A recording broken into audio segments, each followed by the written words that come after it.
Eileen, there is nothing we can do. We have another 10 minutes tops before this ship sinks like a stone. 60% of the left cabin has been flooded, as well as 75% of the right cabin. The ship cannot survive such a ferocious storm. Timekeeper, we should get ready for evacuation. Prepare the teleport soft disk. Wait, what are you talking about? Are we going to abandon the ship? These are just some breezes and ripples. Won't last longer than a blink of an eye. Just hold on to the wheel and we'll...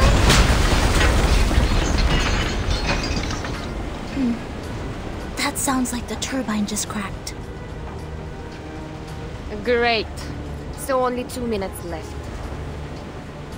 A true captain will never abandon her ship. I've sworn to live and die with Rockin' Apple, the second of its name. Then why is it the second?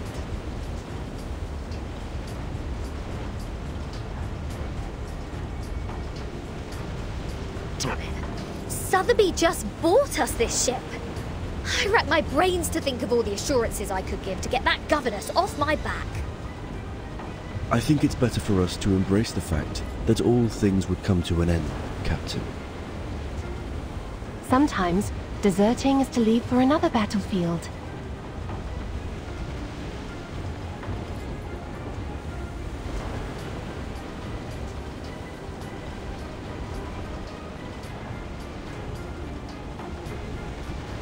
Oh, you're one to talk about deserting. If it wasn't for you, we wouldn't have ended up like this in the middle of the... Timekeeper, we have an emergency. The teleport soft disk can't be activated. I've tried other contingency teleport incantations, but none of them worked in this area. Neither did the communicator. It's as if something is jamming the signal. I see. I have a question for you, Zanetto. Please, Timekeeper. In the field mission evacuation instructions, apart from the part about asking the Timekeeper for help, is there anyone else we can reach out to for rescue? Seriously, Vertian.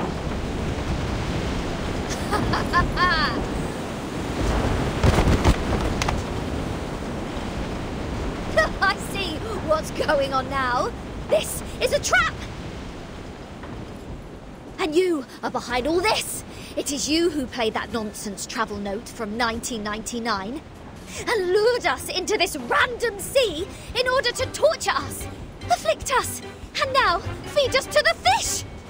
Go ahead, give us the wicked villain laugh, you manus mole. Quit playing innocent here. I don't know. I mean no harm. Nice try. See what else you got to say when this pirate opens your battery cover and finds Maiden Manus there. Please, do not shake me! If I broadcast how to clean kitchen appliances for you now, will it brighten up your mood? Like hell it will! Can't you see? My ship is going down!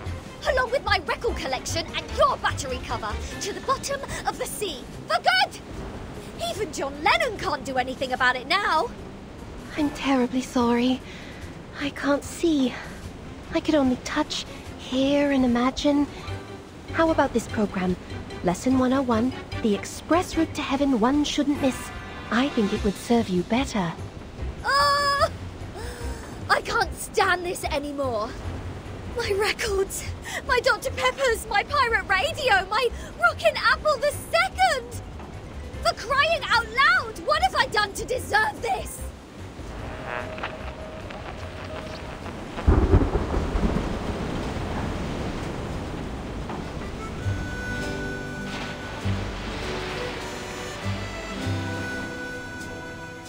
Well, she did try her best to pick the music.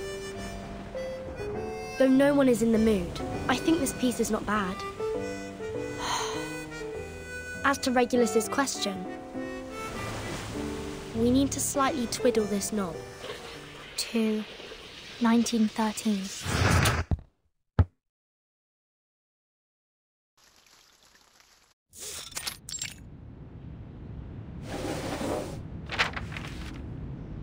This is...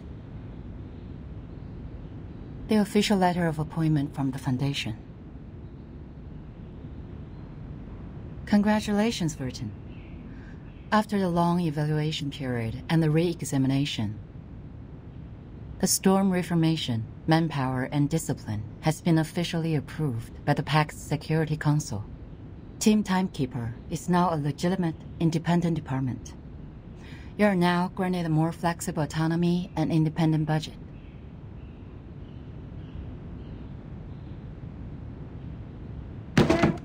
What was that? Did you say budget? Does that mean the Foundation will assign me a new ship? Unfortunately, independent means doesn't rely on others. I could apply for a ship for you, but it's not guaranteed. Misers. Fine. Not that I wanted an obsolete ship painted in greyish shepherd check.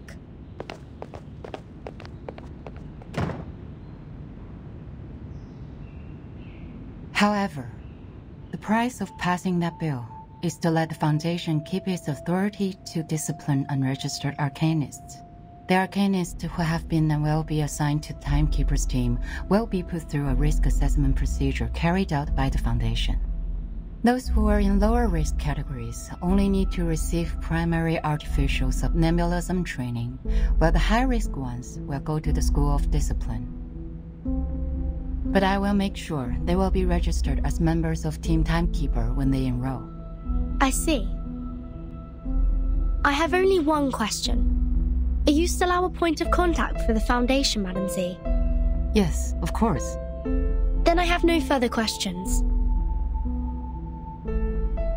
Meanwhile, Team Timekeeper can apply for secondment from the Foundation, Laplace, and Zeno if necessary.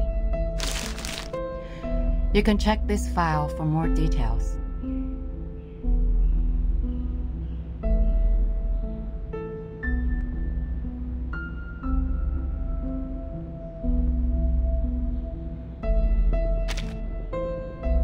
It stays the same. Keep investigating the storm and Manus Vindicte. You can make your own plans of action. The Foundation only needs a monthly report on the result. You're the first in command, Burton. Okay. You already have a target, I assume. That base that Manus used to keep at Zeliti House 4 years ago. It has never been reversed by the storm. I'd like to investigate that place again. So you've been there many times. Well, that'd make a good start for Team Timekeeper. I'll arrange for some people to meet you at the base. I think you'll have a great time together.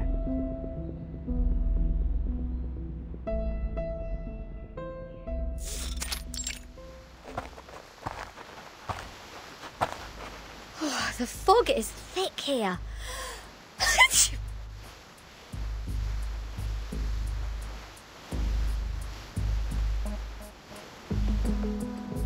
It used to be the nest of Elite House, a kind of creature resting in valleys with abundant water resources. What's more, it's winter now.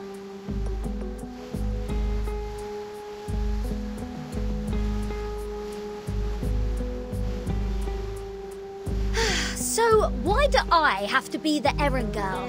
The Foundation wasn't even planning to give me a ship. Miss Tonetto is going through the procedures in the headquarters to transfer herself to Team Timekeeper. Miss Struvis and Sotheby are on a break, for they have spent much time and energy clearing the woods and repairing the Foundation square.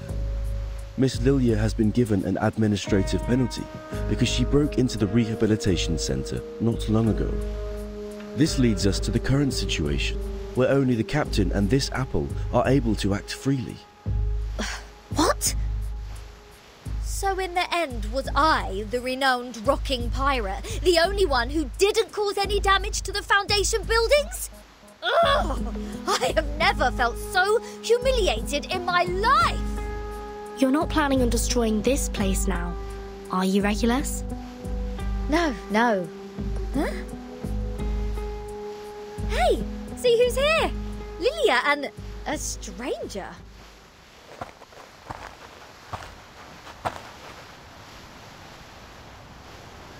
What took you so long? Fell into a gutter?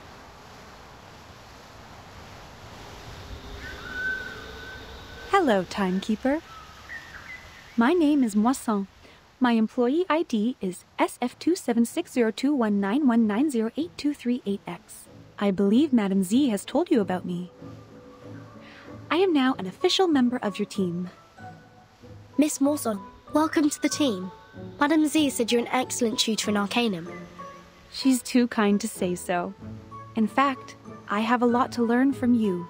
Also, thank you for taking good care of Miss Sotheby. Hold on. You know Sotheby? According to Madame Z, Miss Morzan used to be Sotheby's private teacher. It is a long story. Let Miss Lilia give us an introduction to the base first. As the field operator, she knows this place better.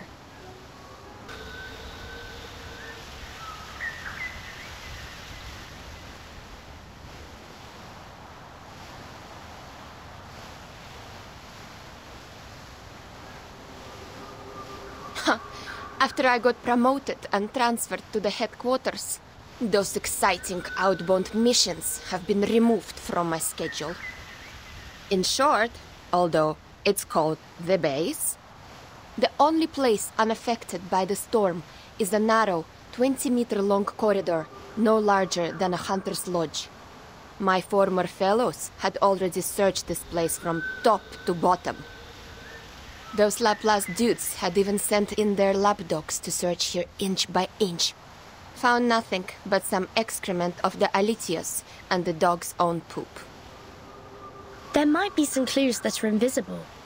Regulus is a specialist in optical arcane skills. Maybe she can find something. A specialist? Well, I'll take that as a compliment.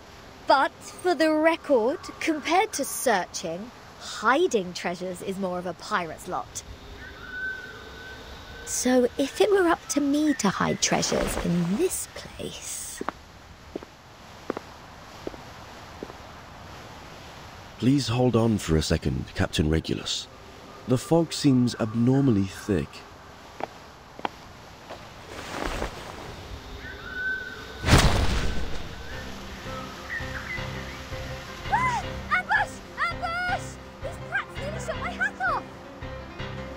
Lucky you, they hit the jackpot right away. There shouldn't be any ambush in this place. Easy, Miss Regulus. Please carefully retreat to my side. Miss Timekeeper, please cover us.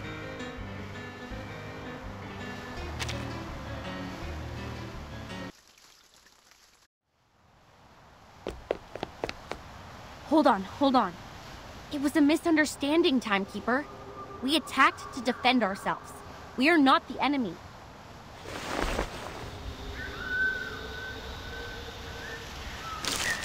We are the investigators from the Foundation. These are our IDs.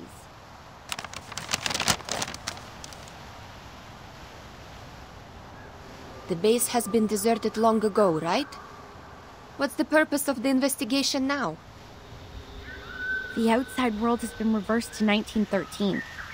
We are here to collect the lost scientific devices from the 1970s. Science and technologies are regressing rapidly due to the storm. Those old devices, which used to be outdated, have become valuable to us. I see. Do you mind us investigating this place? It won't be long. Sure. We are glad to give you a hand if you need it, Timekeeper. Good. I have some questions about the base, and I wonder if you may help.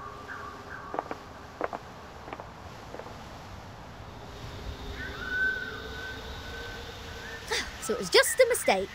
Back to treasure hunting now?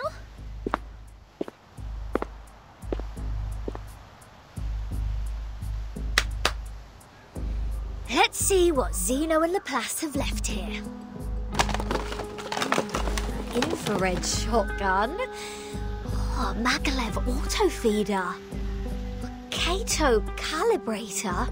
Oh my god! And a full box of Laplace's military chocolate. Vertin!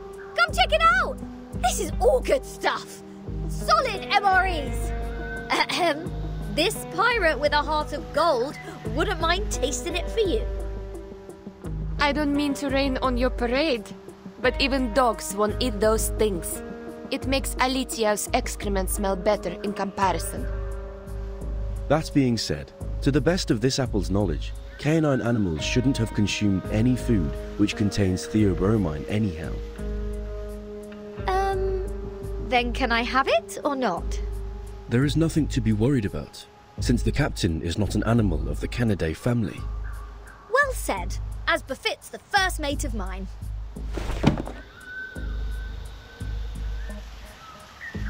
Wait a second, Regulus. Show me the thing in your arms. Why? What do you want? Feel like my chocolate now? No, the supply box. It has my name on it.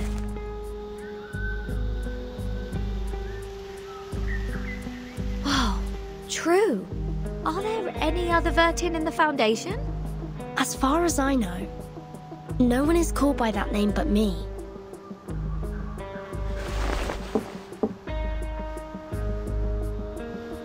Looks like an ordinary wooden box. But these ordinary boxes are always the most dangerous.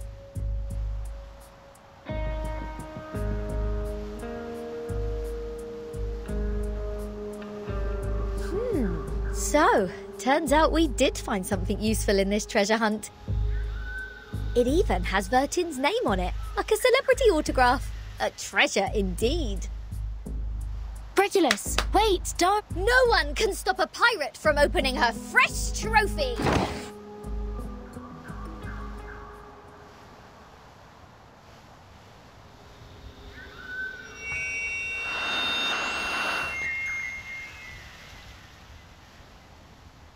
News of the day. The Outcasts held the 11,231st pep rally in the Mammoth Cave, Kentucky. They eventually unanimously passed the principle of dozing in spring, relaxing in summer, slacking off in autumn, and hibernating in winter. Practical Modern Incantations has now been reissued for the 77th time. We are now at the end of the 20th century.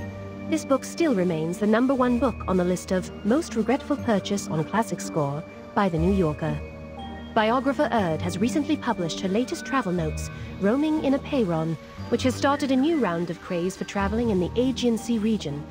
The chief editor of The Voice of the Millennium strongly recommends this book, praising it to be the literary reproduction of the romantic, elegant, and classical dreams, a glimpse at the golden era. Among them, criticisms abound. The Babylonian Review issued a warning that the author's observation of the Apollo star was fatally inaccurate. Self-driving tourists can easily get lost in the Gorgon Current backwash if they do not correct their direction by 3.14 degrees on the Ford Sextant Model T. Time for late-night news. What? End of the 20th century? Voice of the Millennium? Is this radio broadcasting news in 1999?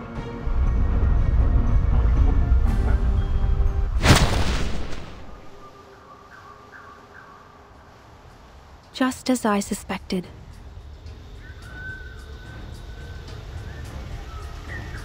Since Timekeeper hasn't reported the time of this era to the Foundation, you two, as the Foundation's investigators, shouldn't have known what year this is.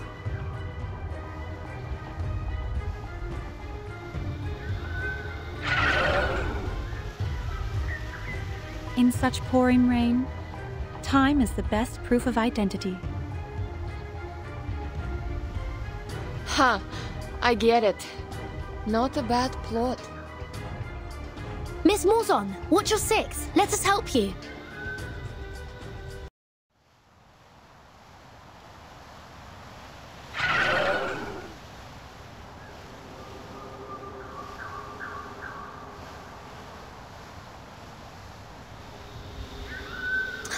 Didn't expect them to be clever enough to disguise themselves as the Foundation's investigators. They sure have learnt a thing or two. The era of 1929 only lasted for 2 days. The frequent change of time muddles work and responsibilities in the Foundation, which in turn caused some chaos within it. Luckily, Miss Morzon noticed the signs of it at the beginning. Timekeeper, please take a look at this box. I'm afraid this is what they came here for.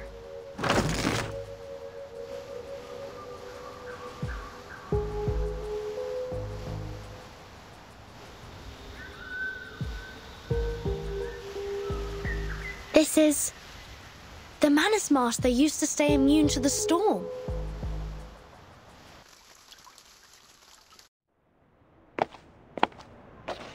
I will explain all of these as briefly as possible. Good news. The analysis report on the mask you submitted to the Scientific Computing Center is now available, Timekeeper. We found the same component in it as the raindrop from the storm.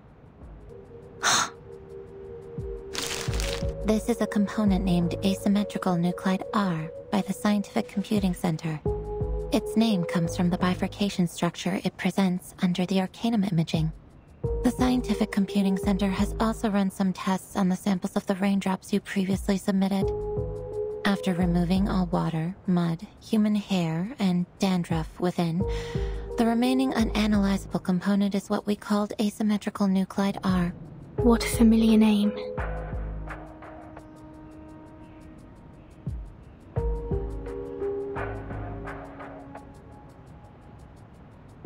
But it disappeared right away and we only have a photo of it. Fortunately, we extracted the stable form of it from the Manus mask. It might be the key to staying immune to the storm. Does that mean it'll be possible for the Scientific Computing Center to develop protective gears which are immune to the storm? Like the Manus does? Seems to be so. A credit to you. The whole center is crazy about it, and I am responsible for passing along the good news on behalf of my fatigued colleagues, who stayed up all night and suffered from neurasthenia.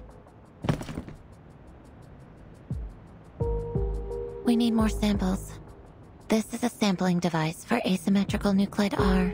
It's the one and only. The manual is in the interlayer. I'll be careful. Thank you, Mesmer. Don't be. I'm just delivering this for someone else.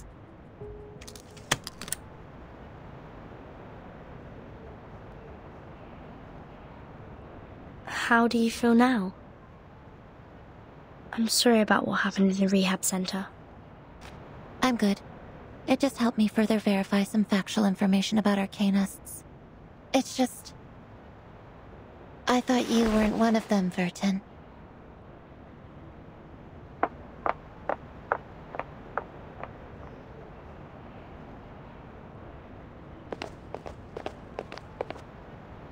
I just heard some spirit-lifting news at the hall. Phenomenal achievement, Timekeeper.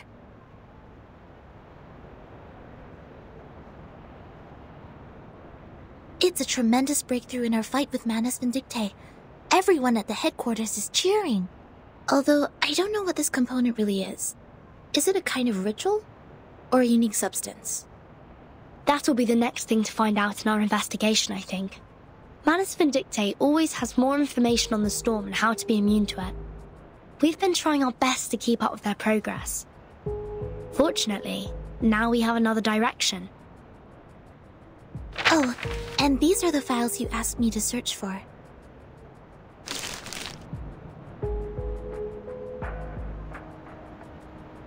Luckily, the SPDM library has every single issue of Global Arcane Geography since the 1960s.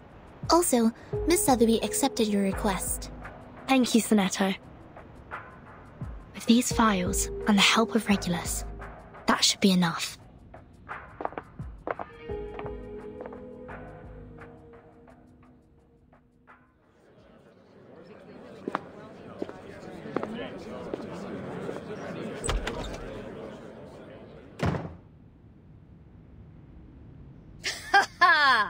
Yeah, go on.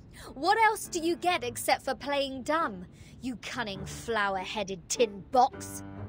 Speak! Tell us what you know. Like, what were you doing in the Elitiao's base? In what way are you associated with Manus Vindictae? And who put you in that box which has Vertin's name on it? I have no idea.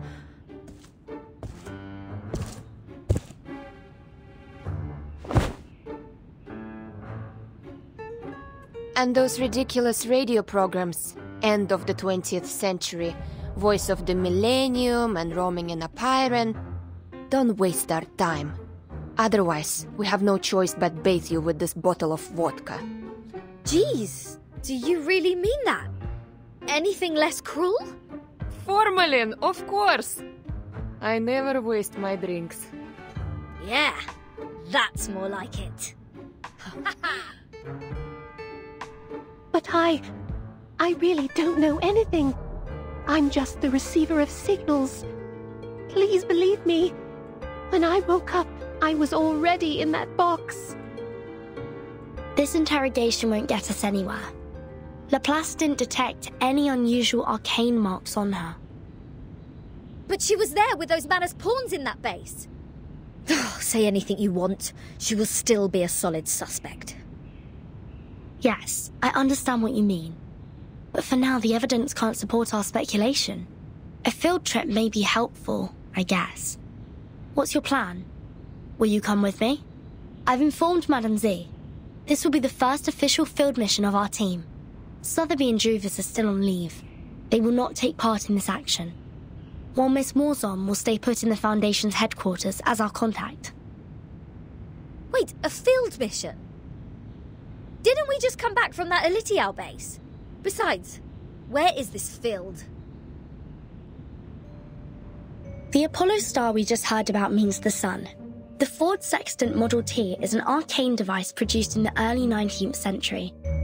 The Scientific Computing Centre has one of those as a part of their collection. The Gorgon current is mostly created in the Aegean Sea, near the Balkan Peninsula. I remembered an Arcanum magazine in the 1970s had a detailed article about this and introduced the circulating current. I read it in the periodical room in SPDM. The current will be flowing backwards every time the Earth is at aphelion and perihelion. This is also known as the current reversal, which is on the 3rd day of January in July this year. And the time in the outside world is...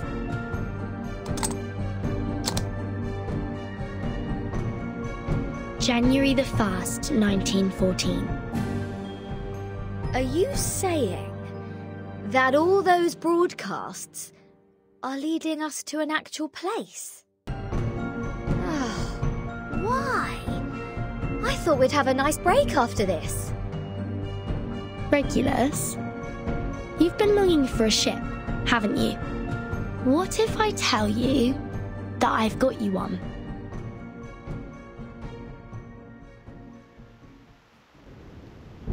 Now, hold on a second. Come to think of it, it wasn't the flower-headed radio thingy who tricked me into the Aegean Sea. It was Verdin.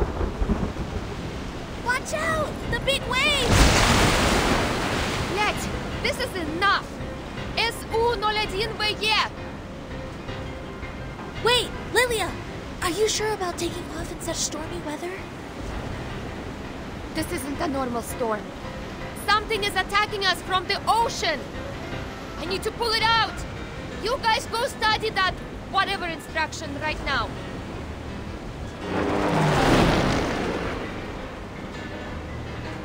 Haha! I finally got you! Damn bastard! It's my turn!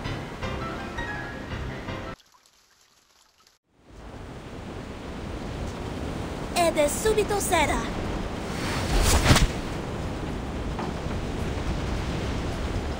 Well done, Sinetto! Now cut the other halyard. We need to reduce the angle of attack and depower the ship. Roger that. But we can't stay like this for long. Bertin, have you thought of anything? It's not working. I've tried different ways, but the Tempest blocked every signal I sent for help. So is that it? We are as good as dead? Wait, there might be another way. I'm sorry, Miss Radio. I need to borrow you for a second. Huh?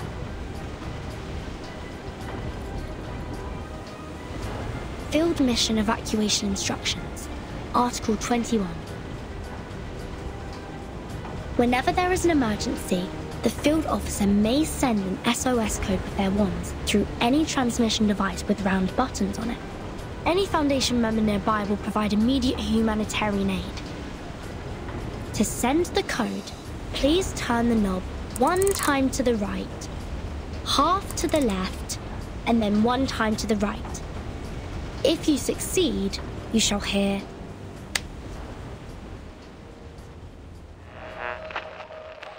May the peace be with you.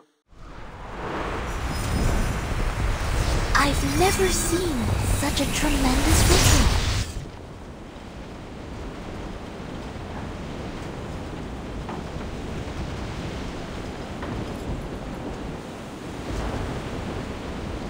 We are the Special Mission Squad Razor. Please show me your ID.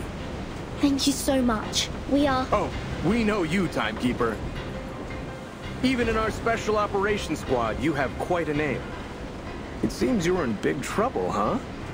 We were under attack by a giant sea monster when sailing in the Gorgon Current. Please help us ashore safely. Haha, right down to business. Good, good. I like a straightforward person. All right, William, Todd, better get a move on.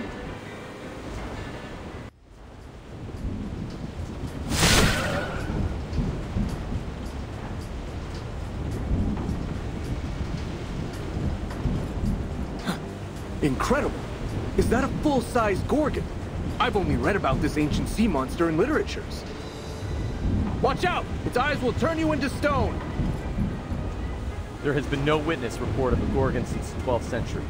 I thought the current was simply named after the mythology. Well, it's my privilege to have the chance to fight against it, huh? William, Todd, let's see who gets it down first! Entities should not be multiplied unnecessarily. Captain, I hope you still remember our founding motto.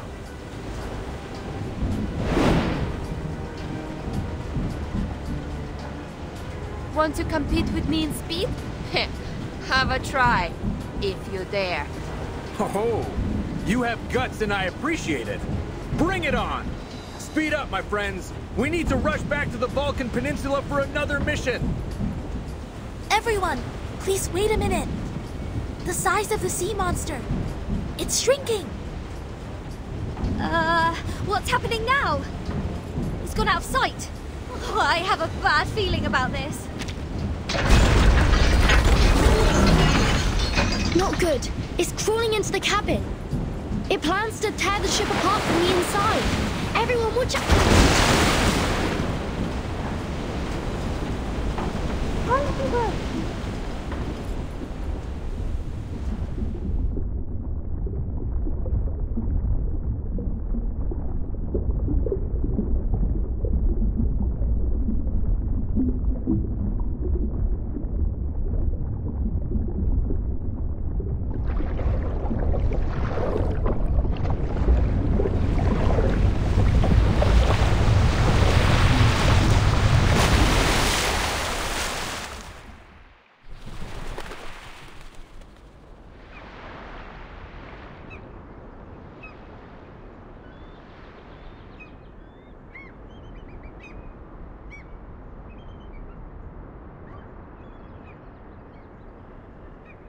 Your watch was wrong.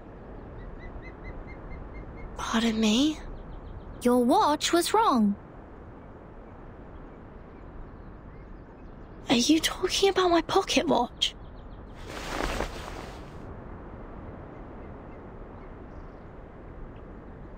Your watch was losing time, so I fixed it for you. I don't understand. Do you mean this is the right time? Yeah. This is the year 2007, is it not?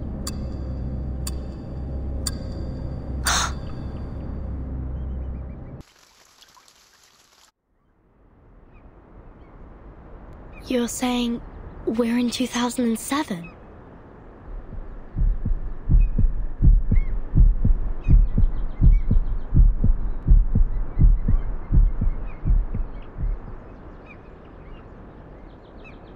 Do you know the storm? Is that how you call it? We call it the emanation. The tide of Numa is pouring down from above and converging. It would raise as a tsunami and break the world of matters where darkness abounds. I don't understand.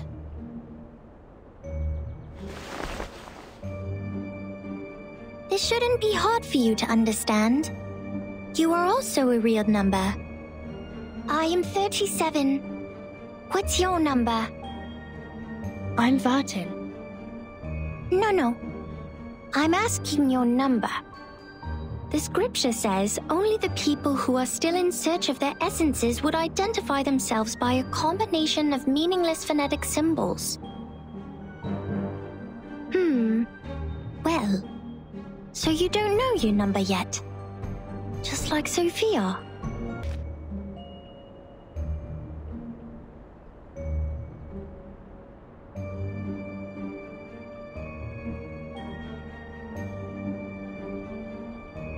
Have you seen my companions?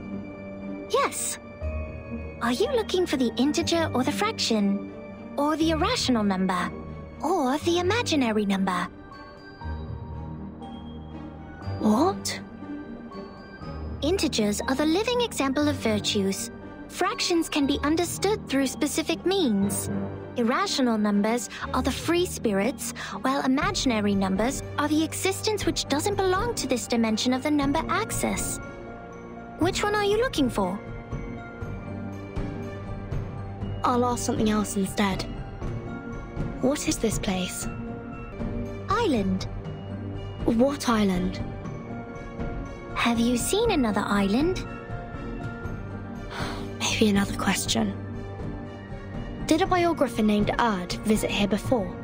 In 1999? 1999? Oh, 1999. 1999 is a lovely, centered triangular number. But I believe this number has been abused in the Doomsday stories. I mean, people are too invested in its meaning. In fact, 1999 is nothing special compared to 1991 and 1993. However, 999 is a brilliant number. It is a Capricorn number, a palindromic number, and the largest 3-digit natural number. Sorry to interrupt, but I only meant to ask about Erd the biographer. She'd been here on this island and written a travel note called Roaming in Aperon. Does the name or the book ring a bell? I am sorry. I have no idea about the fragments of matters you're talking about. Fragments of matters? Help! Somebody help!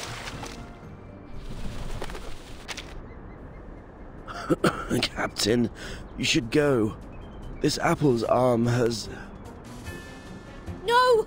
Mr. Apple, stay with me for a little longer. Piss off! Shush! You wicked dolphins! Mr. Apple is not your breakfast, nor are my records. Huh? Isn't that Vertin? Vertin! Are you done with the standing and staring? Come give us a hand!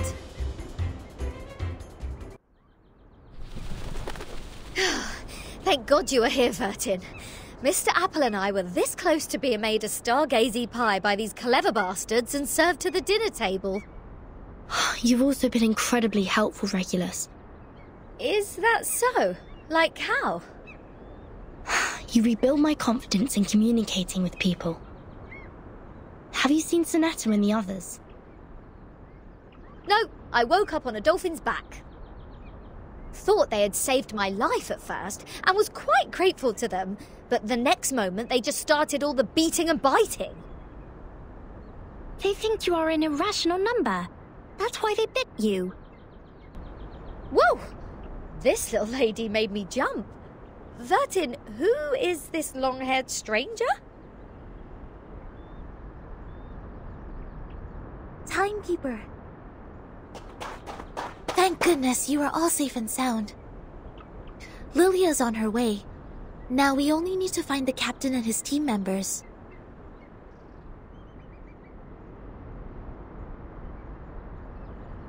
Sonetto, these people are... They are the Apuron believers. They lent us a helping hand after the ship went down.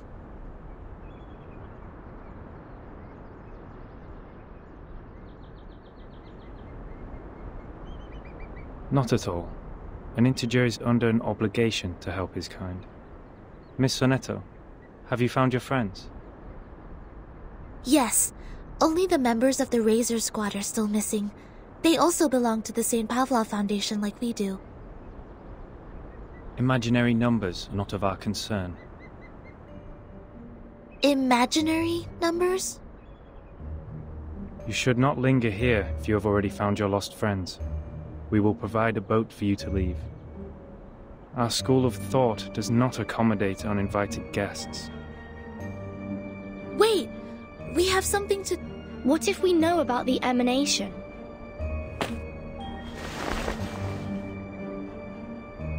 We are the investigators from St. Pavlov Foundation. We are glad to share the information about the storm, or the emanation. Please grant us entry to this island so that we can share them. Timekeeper? I'll explain to you later. Trust me. Please, Sonetto.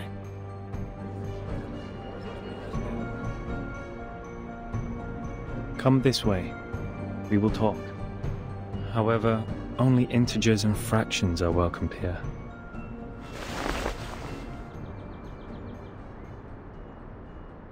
No irrational number is allowed on this island.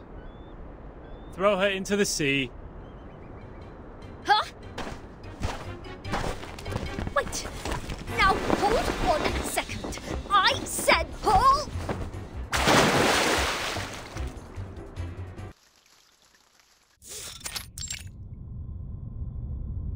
Yes, all is well. Those dolphins sent us to the other side of the currents. And one more thing, Captain, and I'm asking this with no ill intention. May I know your lineage?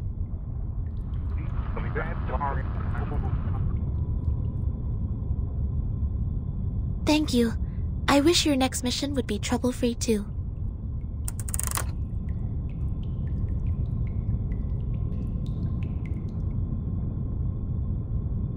The members of the Razor Squad are all humans. It's clear then. Real numbers refer to arcanists, and imaginary numbers mean humans. Then what is the rest of this nonsense? Sonetto, Vertin, and this apple are integers. While Miss Lilia and I are fractions. Don't bother asking. I'm pure blood. This apple is also made of pure apple juice. I only consume 1.5 volt DC. So it's not determined by our lineage, or Regulus would have been an integer too.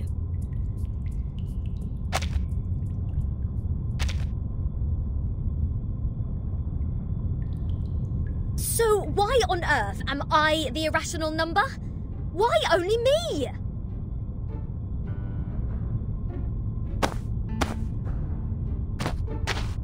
Unfair. I demand the ruling to be changed. Shut up. We grappled hard to get you on this island. So you have no choice but to stay in the worst guest room. You call this a guest room? A cell, more like.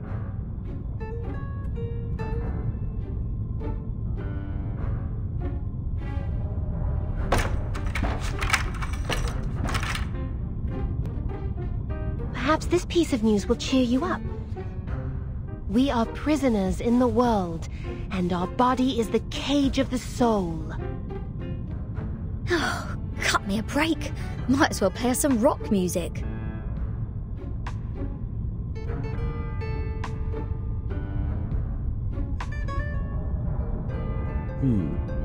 Seems the residents on this island venerate integer numbers. And irrational numbers, or the non-terminating, non-repeating decimals, cannot be represented as the ratio of two integers, hence they are discriminated. No, no, no. Who are they to judge and decide me to be the irrational number? I was the only person who didn't cause any damage to the Foundation in the previous protest. Oh, why do I get to have the worst of both worlds?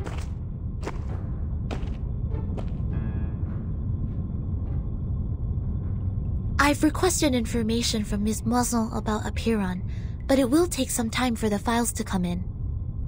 The captain of the Razor Special Operations Squad told me this might be a settlement of a group of Arcanists who have been long cut off from the world. Unlike other unregistered Arcanists, these people chose not to live alongside the humans. They still lead an ancient Arcanist way of life and follow the old customs. We must be meticulous when getting in touch with them. But they used modern mathematical terms. And that girl talked about Caprica. He was an Indian mathematician active in the first half of the 20th century. I think they are not living in complete isolation. They are still in contact with the outside world. This place wouldn't be affected by the storm, just like the Elitial base, Foundation headquarters, and my suitcase. The travel notes in 1999, Manus Vindictae showing up in Elitial's base, the storm, or emanation, they must be somehow connected. And we'll find our answer here, I think. Very energetic, Capitan. By the way, how come nobody's here to welcome us? They wouldn't suddenly decide to detain us all just because we have an irrational number here, right? I'm with you all the time.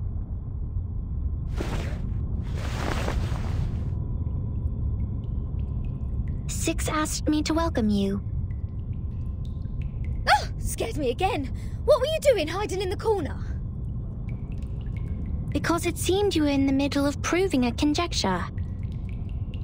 According to the scripture, disturbing others when they are giving proof of their arguments is as sinful as eating beans.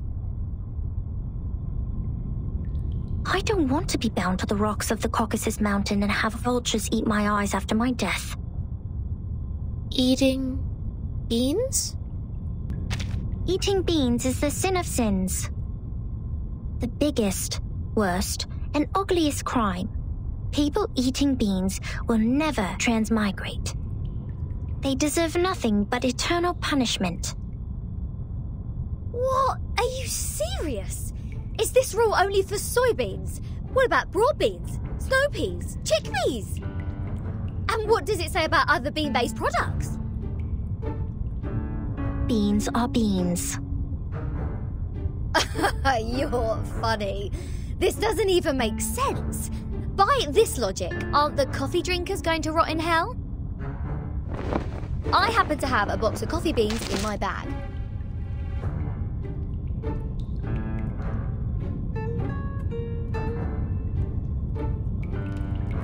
If I put one coffee bean in my mouth, will the vulture get me right away? No way! Whoa, easy, mate. Do you want to get physical? This pirate is not scared of you.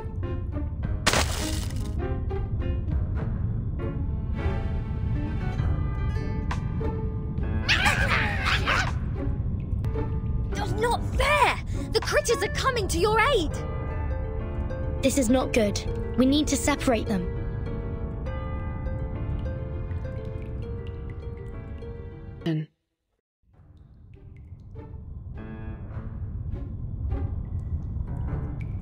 Let go! Let go! What are you, a dog? Oh, 13! Sonetto! Lilia! Get her off me! Oh.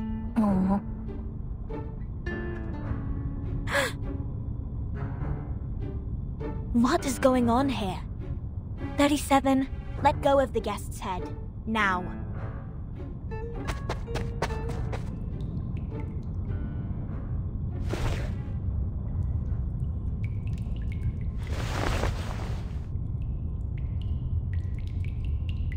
Sorry that I'm late. I'm Sophia, the corrector of Apiron. I will take over from here. Oh, finally! We have an ordinary person here. Please, let's talk on the way to the outside.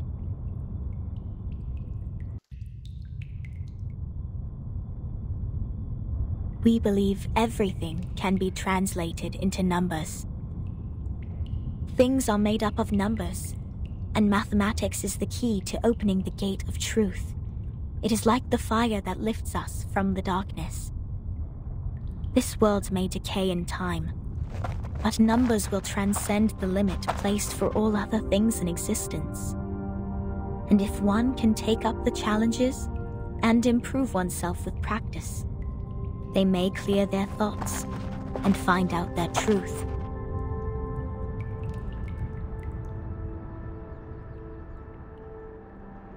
That is, to find out the number of their soul. Oh, this is more like a place for proper conversations. Broad, open, as vast as the high seas. Hold your horses, Miss Regulus. If you were to speak of consuming beans again, I will have no choice but to send you into the depths of the sea. Fine, fine. I haven't done anything yet. Miss Sophia, could you please repeat all the taboos on the island? It was too dark in there. I didn't take them all down. Worry not, Miss Sonetto. I have them all recorded. 1. Abstain from beans. 2. Do not pick up what has fallen. 3. Touch not a white rooster. 4. Do not poke the fire with swords. 5. Do not jump over a crossbar. 6. Do not cut wood on a main road. 7. Do not enter the hall in new garments. Enter the hall from the right, and leave from the left. 8. Do not keep swallows around your house. 9. Do not sleep on a grave. 10. Make the bed as soon as you wake up, leaving no imprint of your body.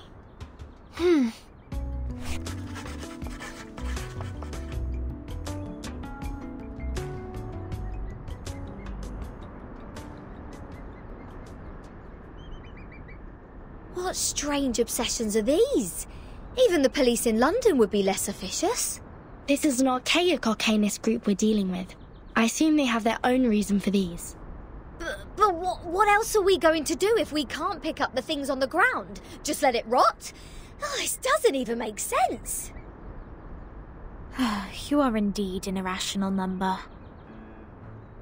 Huh? What about me? Though I can't identify the exact number of yours, it's never too hard to tell the number types. Like you are a very typical irrational number. Irrational numbers are disobedient, sometimes unreasonable, and they hardly play by any rules. Just like the non-terminating random numbers following its decimal. These numbers are the floating points, or the noises. People of this type are the random ones whose actions show no pattern whatsoever. Disobedient, unreasonable, never play by the rules. So that's what their judgment is based on. Oh, she even gets the rock and roll part right. Stop pulling my leg. This pirate will not so easily be defined. What about you? What's your number then? I'm still learning. My time to reveal my number has not come yet. Oh, you don't know? Well, I can help you with that. You are an irrational number too.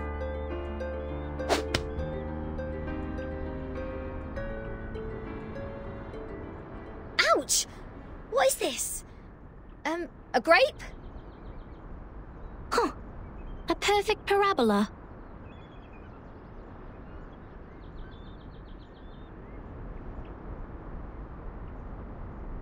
Oh, it's you again. I won't be bettered in a fight this time.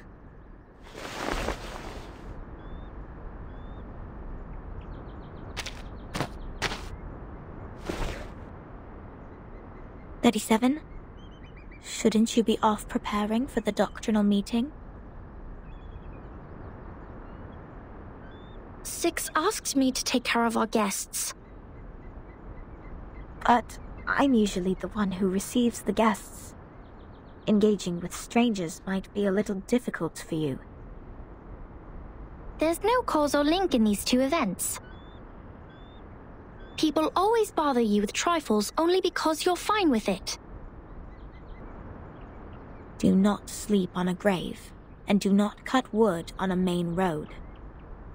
Idleness is the cause of the breakage of one's flesh and soul in the long journey of perfecting oneself. Those who have not yet found their numbers have even fewer excuses to be indolent. Besides, why would you place the head of a guest in your mouth? She said she's going to eat beans. That does not justify your action. Come to think of it, is she safe to bite if she had consumed the beans? Wouldn't that make you the bean eater as well? The right way to deal with this is to throw the offenders into the sea. Let the Gorgon current take them and confine them in the ever-repeating circular motion. Oh yeah! This is the most optimal solution. How come you didn't think of it? This is one of the most basic set problems. Hello? Are we done with the chit-chatting? Conspiring to my face to throw me in the sea. Mind you, this pirate's tolerance has limits.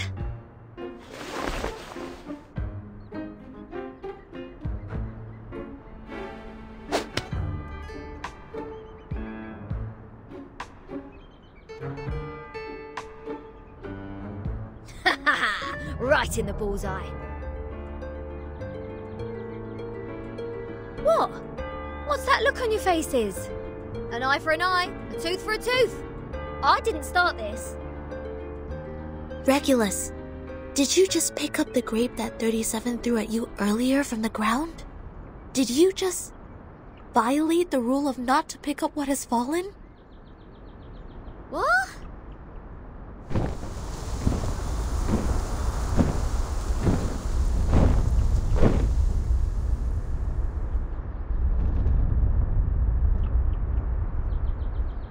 Get down!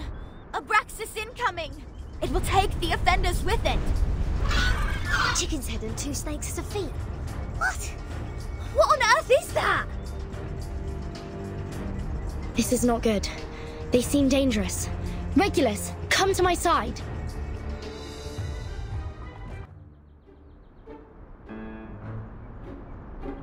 Regulus!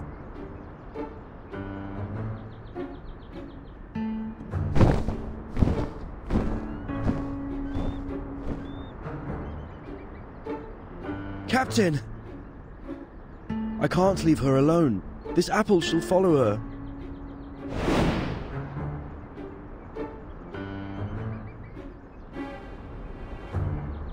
A toast to Regulus. To her ever-fighting spirit of breaking away from jails, no matter how many times she has been put behind bars. Luckily she didn't have any beans. May her soul be cleansed in the dungeon. What a mess. Ena eftegramot mima, schematizate otan enosume dios semia.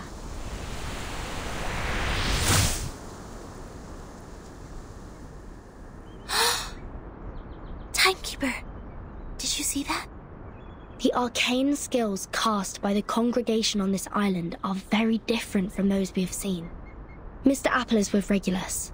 She won't be in danger for now. Let's follow Sophia.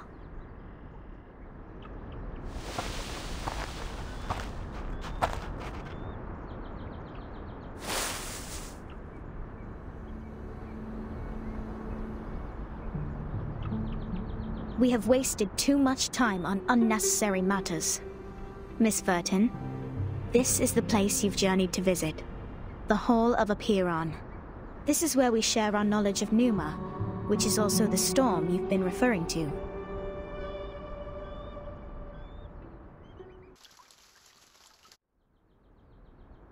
Before you enter the Great Hall, please place your right palm on the stone and swear to it solemnly. I wish to be baptized in the water of Gnosis, and be rid of the long darkness of ignorance. I ask my tongue to be taken, for it has spoken mindless words, and I shall stay silent for the truth. I choose to leave the fragments of matters behind me and enter the great hall of forms as clean as a newborn. I swear to let matters stay in the world of matter and a form in the world of forms. I swear to reveal no secrets, or my heart shall be taken by the vulture, my body consumed in flames, my soul trapped in the endless wheel of birth.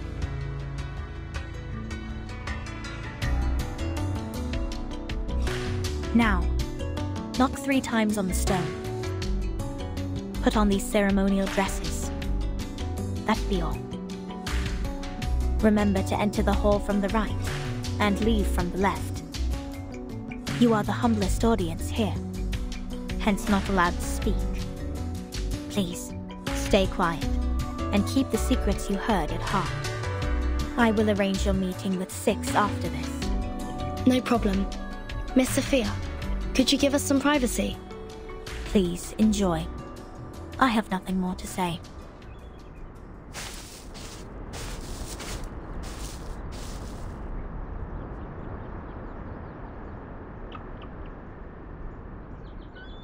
Vertin, are we really going to do this? That oath we have to make to enter the hall sounds vicious.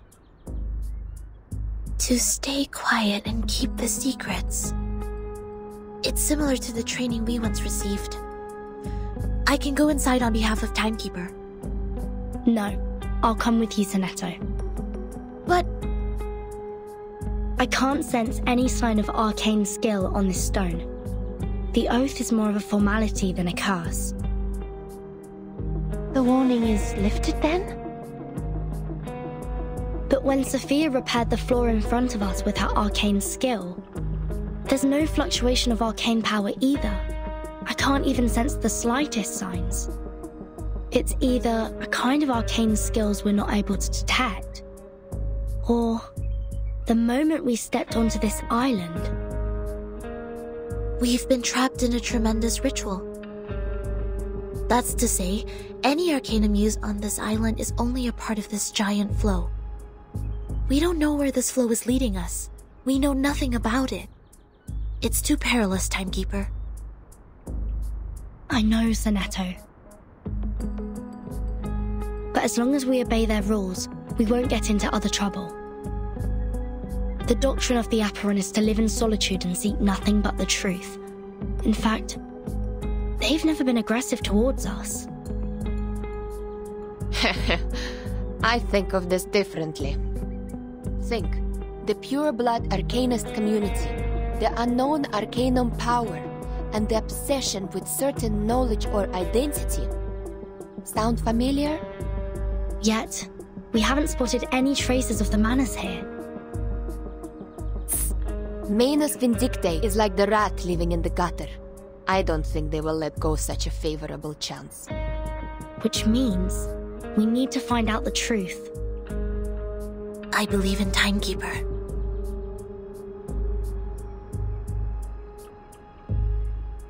I have 0 interest in this meeting. I'll stay outside to keep a lookout. Take care.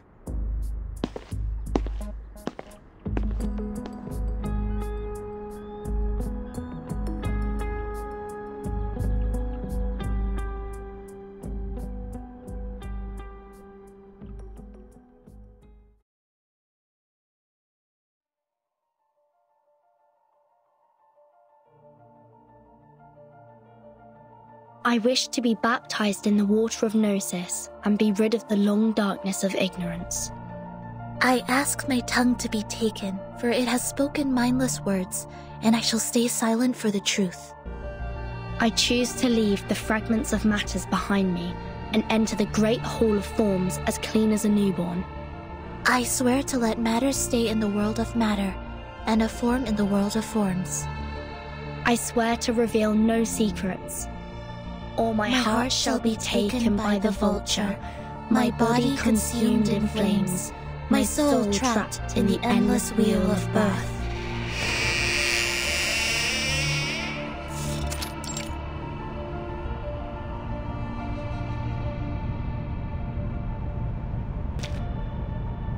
Fellow brothers, Sisters, our quest for Gnosis had suffered 3 unprecedented crises.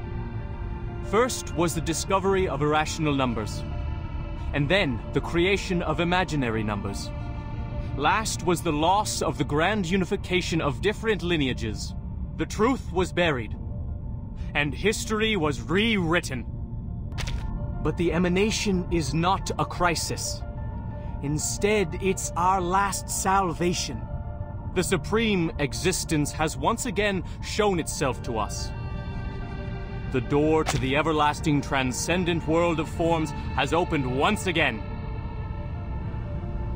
As Numa pours down, things are rewound to the world of light. Everything in the world of matter breaks into pieces, for they are as delicate as a petal before it. We, who have the honor to witness the emanation of Numa, have the privilege to survive the turning of the Wheel of Birth. Because we know the truth. Our survival is destined. It is the beginning of a mission to bring the unseen truth into this world.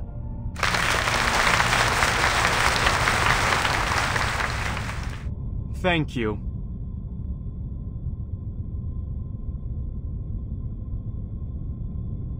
The next orator is 37, our smallest irregular prime, and the brightest star of Hermes.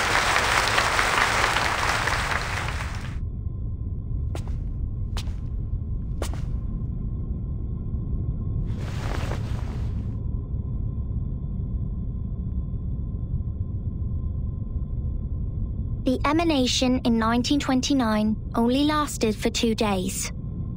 All methods to calculate the Numa emanation failed. We found no pattern in the occurrence of time reversal. All our efforts in the past 4 years have gone completely wasted. That's the end of my speech.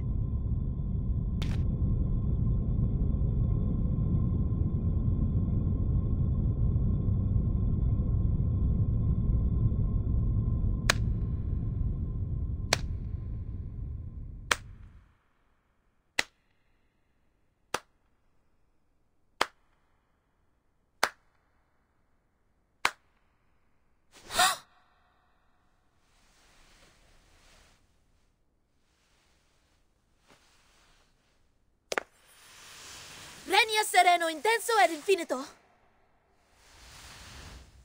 Shh. Who did that? Who broke the silence?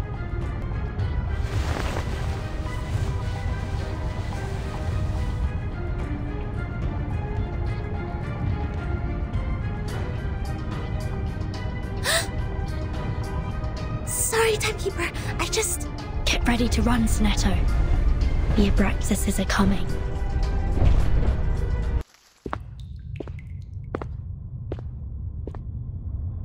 Can somebody tell me why I constantly get locked up ever since I've known Vertin?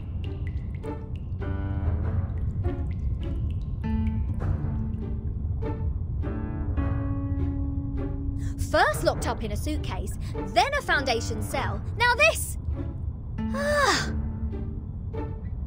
Oh, what else could it be if Vertin weren't the jinx? Lads! I know what's going on! You got the wrong person! She is the most irrational number here!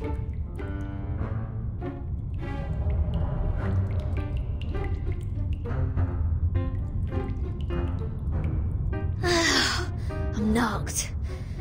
What does it say here? Freedom will be granted once the proof is completed. That's to say, I have to prove myself not an irrational number to get out of here. Which is exactly what I've been trying to do, isn't it? Rat. Ugh! Captain, maybe you're in the wrong direction. This apple presumes that the followers on this island have a close connection with Pythagoreanism. Pythagoras? That ancient Greek mathematician? The guy who said something about the opposite side of a right triangle? Isn't he the guy who lives in sometime BC? Maths is only a part of the Pythagoreans' achievement, but from a more universal perspective, they are a mysterious group of scholars. Believing things are made up of numbers, venerating integer numbers, abstaining from beans, and the religious collective lifestyle, these are all pointing to Pythagoreanism. The earliest Pythagorean school perished because of the discovery of irrational numbers, which explains their odium of it. At that time, a deviant student named Hippasus discovered root 2, and the theories based on the ratio of integers they hold dear were upended. Hippasus himself was drowned in the sea. This apple assumes they see the integers as the standard of virtue, and people can increase the number they rank through study and self-improvement. Besides, they are convinced that a numerical code is hidden in everything and everyone. Whoever can solve the code can obtain the truth of the world. All right, now I know what's going on.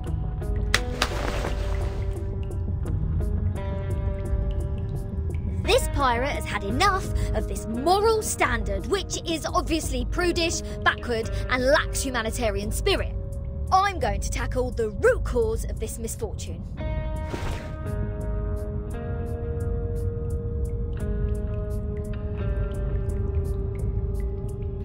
I'm breaking out! Why am I not surprised? The captain quickly gives the sufficient and prerequisite condition to prove herself an irrational number. This apple may be able to offer some help.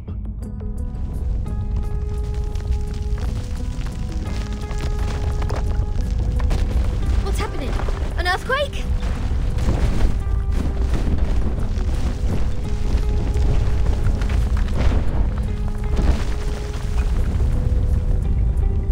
All Abraxases are flying in the same direction. Is this their habit, or... Ah! The roof is about to collapse!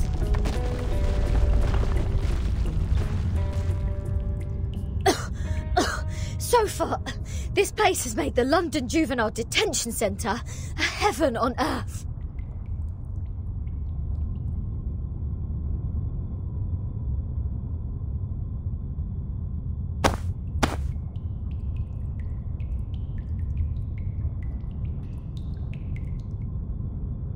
Oh, is there a piece of paper? Did one of the Abraxases drop this? Strange.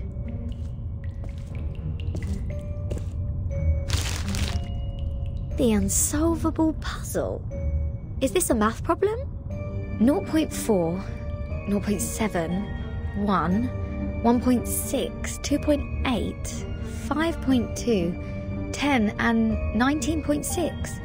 8 numbers in total are listed in this order.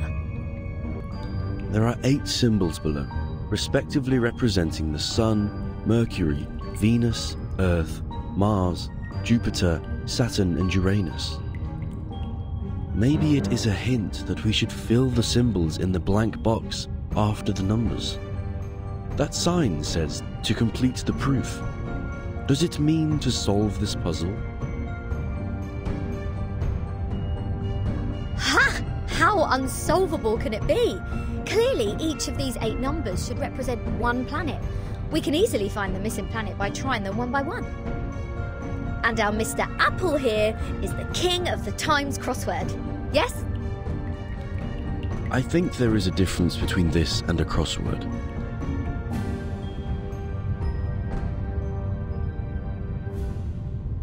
In this apple's humble opinion, the ratio of certain numbers should match this number sequence, such as the radius, volume, or rotation period. Wouldn't the sun be absurdly large if these numbers stand for their sizes?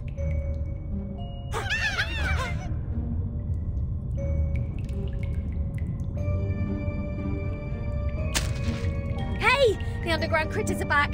Go away! Don't touch my notes! It's not your food!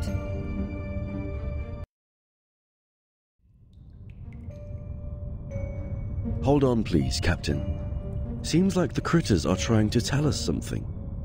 They are pointing at the sign of the sun. Is that so? Even the critters on this island know math. The sun. What if the sun is just here to serve as a reference point? I read an IAU's report in the Times 2 years ago. You know, the International Astronomical Union. Earth's average distance to the sun is approximately 93 million miles.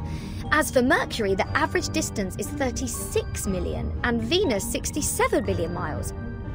Let's say if we take the distance between Earth and the Sun as one astronomical unit, then the distance between the Sun and Mercury would be approximately 0.4 units, and Venus 0.7 units. There you go. These numbers are the ratio of their average distance to the Sun to the Earth-Sun distance.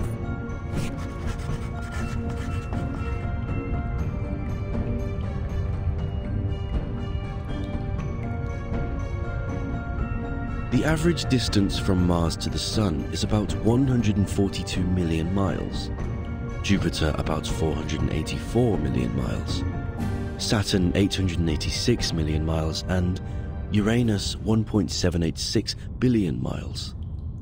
By rough calculation, and if we round the results to one decimal place, Mars would be 1.6 unit, Jupiter 5.2 unit, Saturn 10 unit, and Uranus 19.6 unit. That's weird. All these numbers one can hardly remember have become so clear in my mind. But if these numbers stand for the ratio of distance, what's the planet for 2.8? There's no planet between Mars and Jupiter. If the Sun is the reference, we will have one planet missing here. Is it really a puzzle unsolvable? Aha! Nothing is unsolvable. You are looking at the solution. There must be one planet out there, unknown to us as of yet, located between Mars and Jupiter.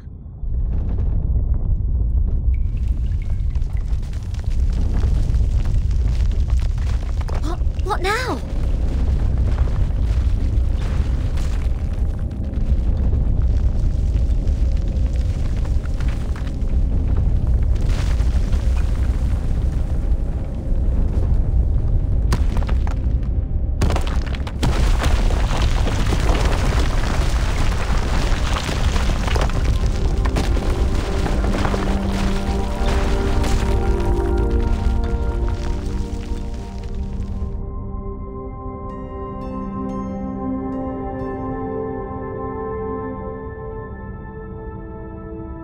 What is this?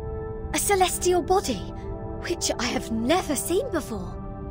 Captain, this apple has an impression on this. There is indeed a star between Mars and Jupiter.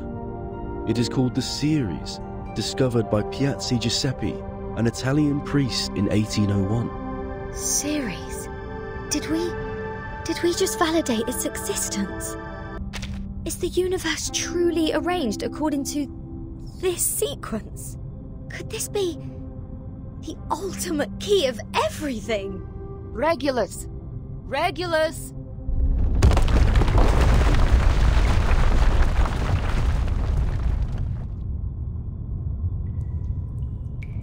What are you doing? Got food poisoning after accidentally eating one of those critters? Odd. My head hurts. What was that?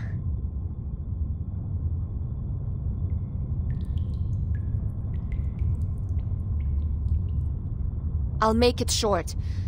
Stanetta is in detention. They're planning to sentence her to death by giving her the poisoned wine. They what?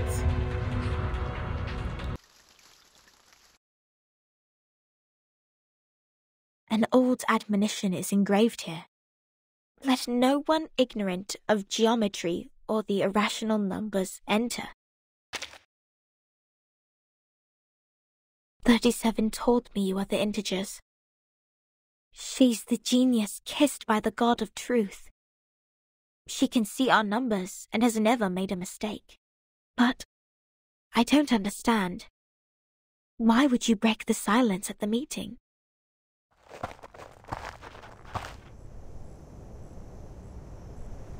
I apologize, Miss Sophia. I won't defend our behavior.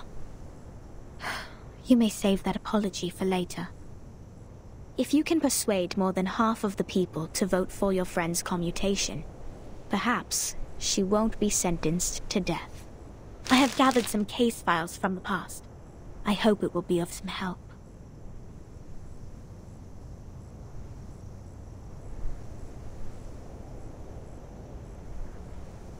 These files are... But won't you be in trouble for helping us? I have my own reasons.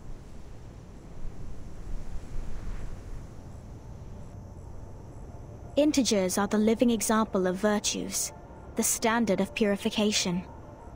It represents a soul existing in the world of forms, a true being. It is the floating points behind the decimal which dent the process of our overall purification. The evil. The ones who violate rules knowingly. The ones who turn a positive number into negatives. And a civil person, a criminal.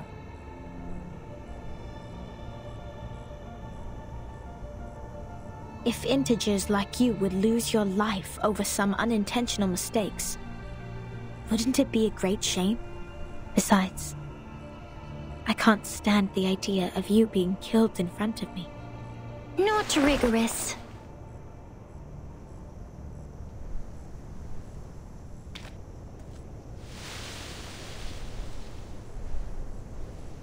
For one thing, we still don't know Vertin's and Netto's numbers. For another, the fact that every crow we've seen is black doesn't necessarily entail that the next crow will also be black. Even if every virtuous person we met has been an integer, we can't be certain that the next one will still be an integer. Same case for irrational numbers. You're right, 37. But people always tend to believe that virtuous people are integers. That is what we call belief. Correct, but not entirely correct. Everyone can make mistakes. Numbers are just numbers.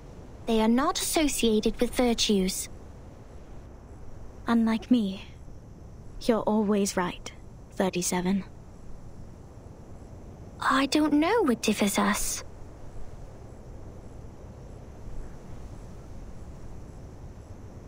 Will you be at the assembly? Yes.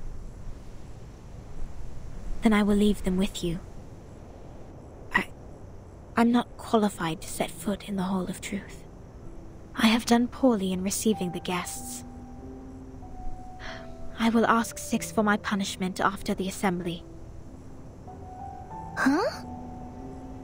So you are not coming back to my laboratory? Neither will you help me review the calculation results or sort out the books? The scripture shall not be challenged. What's more, any students here can help you in the laboratory. It doesn't have to be me.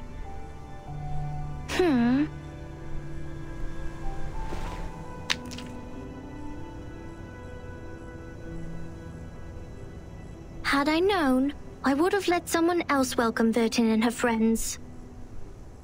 Like 210.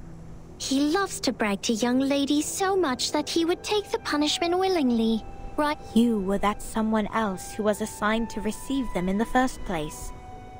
If I hadn't stopped you in time, how much longer would Regulus's head have stayed in your mouth? Not to mention what happened last time, and the time before that. But the fact that I have messed up all the receptions before doesn't mean I may excel in the next one. The chances of messing up the first reception and the 100th reception are the same. Whatever you say, you little sophist.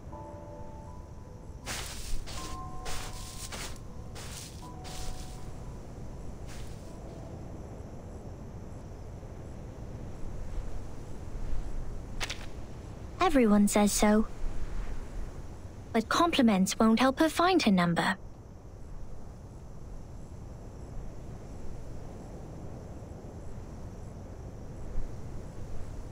So, Vertin, are you ready for the debate? Does that mean you will help us? Of course. I don't want to miss the chance. What chance? The the chance to see your numbers. There's no greater knowledge than the knowledge of oneself, and there's no more exciting truth than the truth of oneself. I can quickly tell which types of numbers you are, but it requires proof to know the exact number of your soul. I want to know the answer before you see your own numbers. So it's 37 who proves it, not Vertin. I'd be glad to give this chance to you.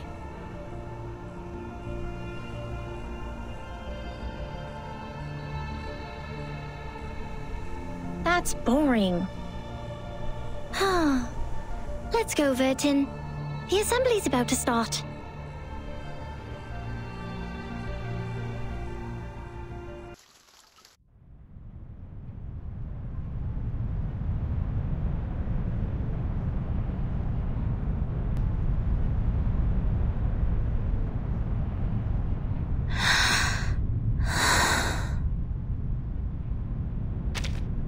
Don't worry, Timekeeper. I'll defend myself.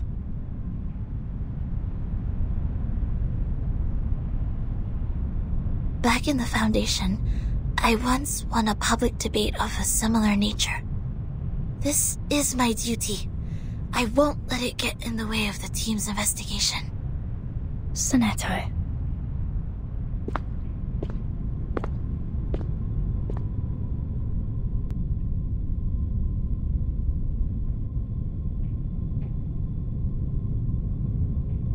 By our tradition, Miss Sonetto will be given the poisoned wine, so she will be muted and stay that way forever.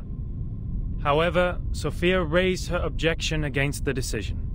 After giving the matter some discreet thought, I have decided it is necessary to hold an assembly and take care of it democratically.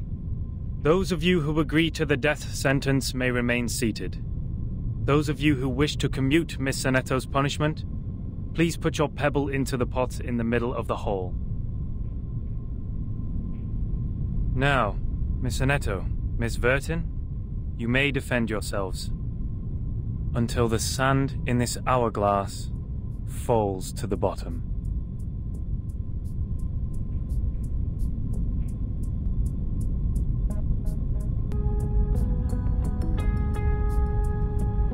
I am Sonetto from St. Pavlov Foundation.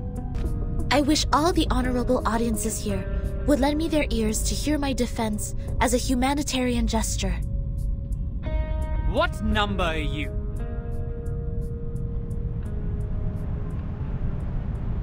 Defendant, the court requires an answer. What is your number? What? Me? No, I don't have a number. Don't waste our time. People without a number cannot stand in the Hall of Truth. All her words are void. Sentence her to death now!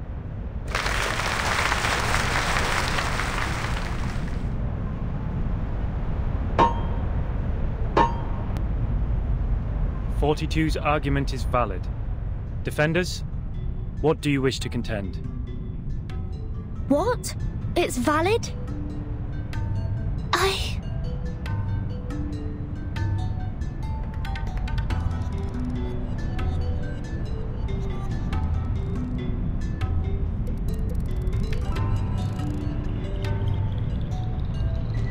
Objection!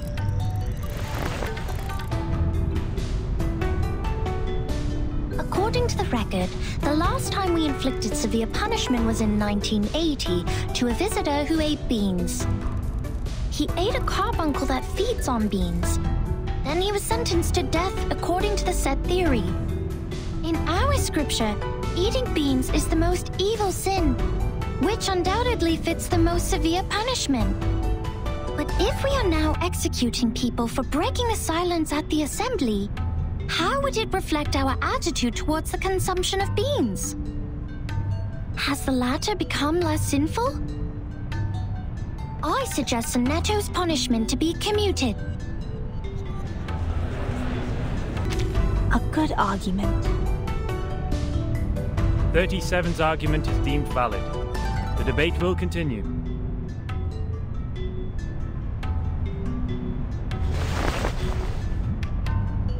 Objection. The punishment for eating beans is to throw the offenders into the Gorgon current, while the punishment for the silence breaker is to drink poisoned wine. Among all the punishments we have, there's no other punishment more dreadful than being thrown into the Gorgon current.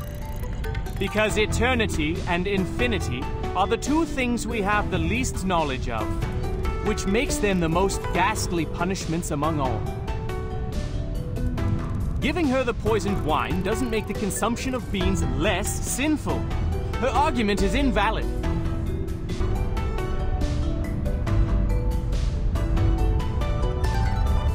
Objection! Both of the crimes would fall into the same category if we are taking the punishment as a frame of reference, which is death. Objection! The two crimes in question are not commensurable, which makes your comparison invalid.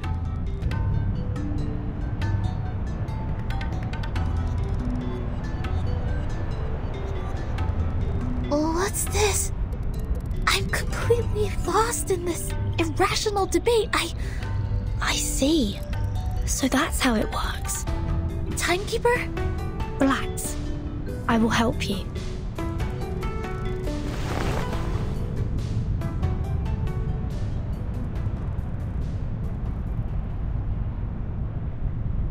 I object. I'd like to start by quoting 42's first argument. People without a number cannot stand in the Hall of Truth. In that case, it's not possible for Sonetto to commit a crime in the Hall of Truth. Because she can't even be in the hall. What? Good point, Vertin. This is our chance to out-argue them. These are merely clumsy sophists. We've all seen her break the maxim. Objection! What you see cannot be submitted to the court as a transcendental fact. It's nothing but the fragments of the phenomenal world which can't be used in your argument. Objection sustained. Please, ladies and gentlemen, keep the debate logically consistent. Since Sonetto has no number, and a person without a number does not exist before the truth, Sonetto thus didn't offend your truth. She didn't break any rules. Objection! The rule breaker has a number. We can all tell that she is very likely an integer. Therefore, she should be identified as an unknown number, not void. Your sophism has failed. 42's argument is held valid. Is there anything else you'd like to add, defendant? Tell you a secret, Vertin? We would call criminals negative numbers. I got it! It is easy to prove Sonetto's innocence. According to the law of the excluded middle, Sonetto either committed a sin or committed no sin. The two statements cannot be both false at the same time. Since we consider a criminal as a negative number, and a non-criminal as a positive number, Sonetto at present is considered an unknown number. That means she doesn't belong to the criminal set, or the non-criminal set. She did not commit a sin, and did not commit no sin. It's a paradox. I hereby demand to modify the criminal sentence that has been given to Sonetto.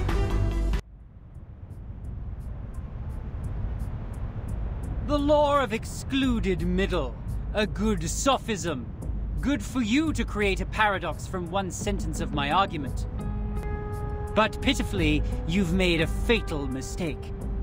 You've taken my argument as the basis of your defense.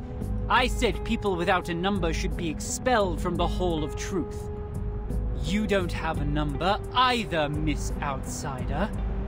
Based on my argument, which has also been approved by you, I argue that all your arguments are invalid.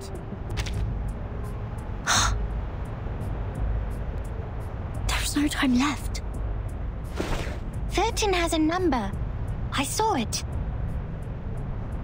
What? 37, do you know what you're saying? Yeah. I read her number. Just now. 13's number is 0.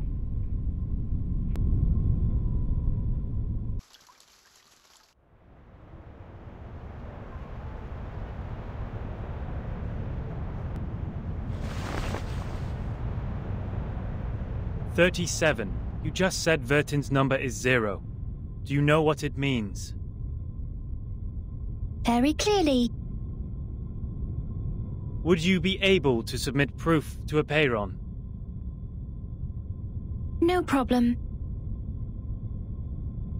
Half of you in this hall have put in the pebbles. If 37's argument is found to be true, every argument Vertin has spoken in Sonetto's defense will be deemed valid. Sonetto will be exempt from the punishment. I will announce the result once 37's proof has been validated by Apeiron. Thank you for your time.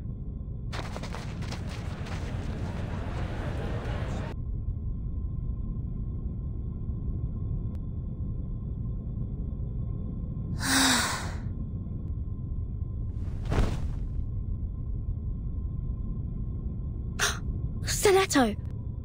Timekeeper, I'm so sorry. I tried my best, but still I couldn't understand the debate. I failed again.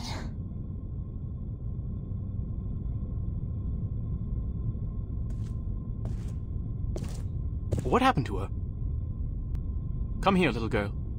We need to move her outside.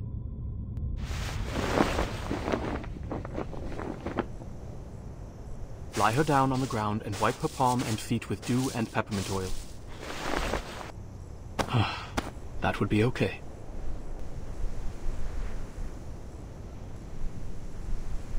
Thank you. You're welcome, the distinguished number 0.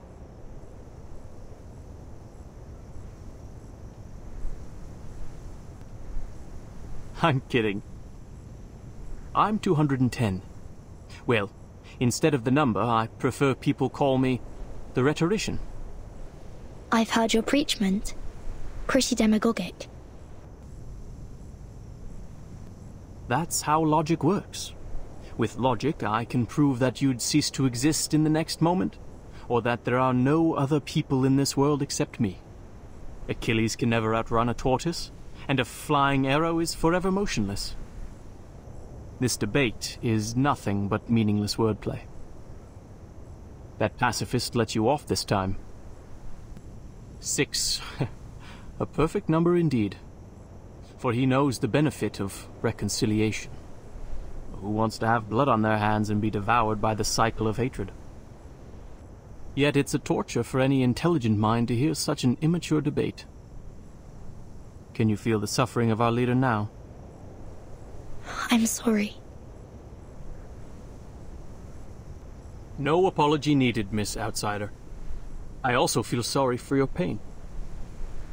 Given that 37 has revealed your number. What do you mean? 37. Our evil little genius. The most cunning star of Hermes. She's been having fun revealing others' numbers for a long time. Our numbers are our essence. And it's also the most important proof we get once in our lifetime. But she enjoys taking that opportunity away from you. Just because her talent allows her to do so. She did that to her friend, too. She found out Sophia's number. But without casting an eye on that paper with her number on it, Sophia threw it into the sea. Sophia is Sophos. But you... I pity you. It doesn't seem like trouble to me. Alas, poor little Vertin. You still don't understand. The number of our souls suggests our fate. It might be changed through algorithms temporarily, swirling, shifting, or transforming alongside other changes occurring on the coordinate axis. But in the end, we can only be ourselves. 1 is thought. 2 is opinion. 3 is wisdom. 4 is strength. 5, enthusiasm. 6, harmony. 7, order. 8, philanthropy. 9 is restraint. While 10 is completion. 0, however, is in the middle of the axis, the origin of the frame of reference. It's neither positive nor negative, neither prime nor composite. Things are ever changing, but you stay the same. Your loneliness also lasts forever. This is your fate. Being exposed in full view of the crowd, yet you know nothing about it. 37 was acting on impulse, yet she opened Pandora's box. She leisurely reveals your fate. That carefree behavior makes no difference to picking up a shell on a beach. How could I not pity you?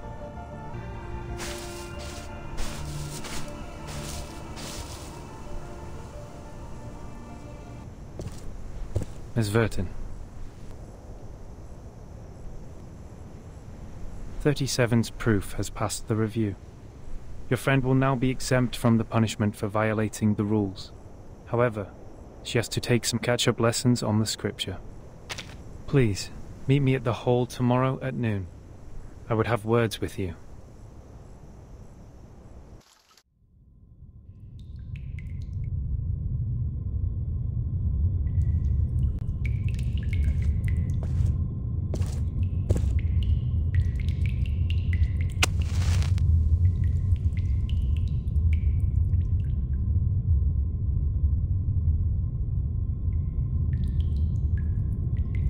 Before this negotiation begins, I wish to tell an allegory to the two of you.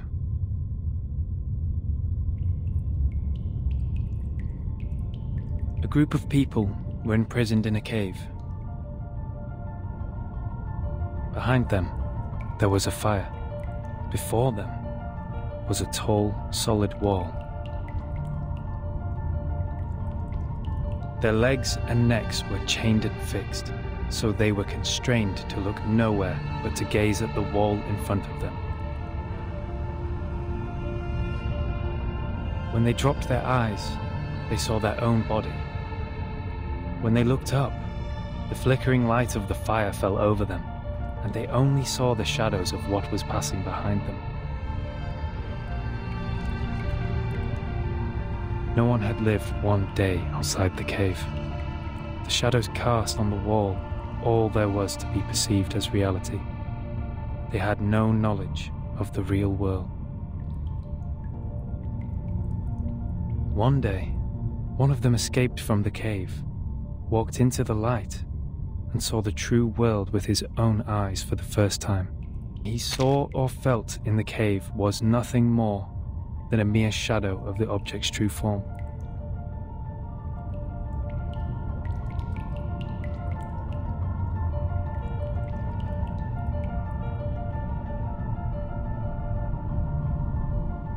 Our world is a poor one, Miss Verton. The phenomenal world is the cave in this allegory, where we are surrounded by shadows or some humble fractions of the truth. It is ugly, frivolous, filthy, perishable, subject to decay, and filled with hollow desires and meaningless struggles. Only the wise can walk out of that cave and see the world as it truly is. In that eternal, transcendent world, everything is in its most perfect form. I pray that you, Miss Verton, the representative of St. Pavlov Foundation, and you, Miss Arcana, her counterpart of Manus Vindicte, would pay heed to my words. Everything you've been fighting each other for means no more than some fragments of phenomena to us. There's only one thing worth doing. That is, to seek higher wisdom, develop one's virtue, and achieve greatness in life. We have never set foot on the soil dampened by the storm, nor have we ever been involved in the disputes brought by the torrents of time. I beg you, do not take your conflict in the phenomenal world into the realm of truth. For certain. It was never my intention to sully the sanctuary of truth.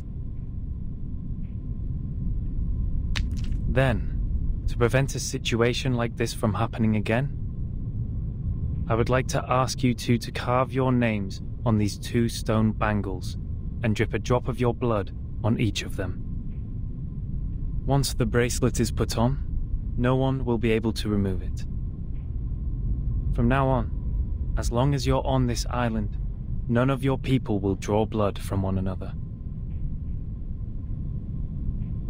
Or the bangle shall draw all the blood from you. The peace agreement is so decided.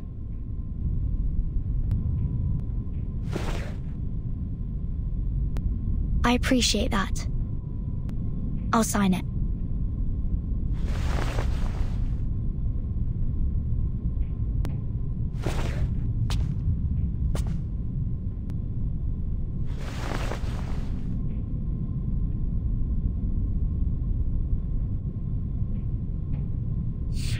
The peace agreement.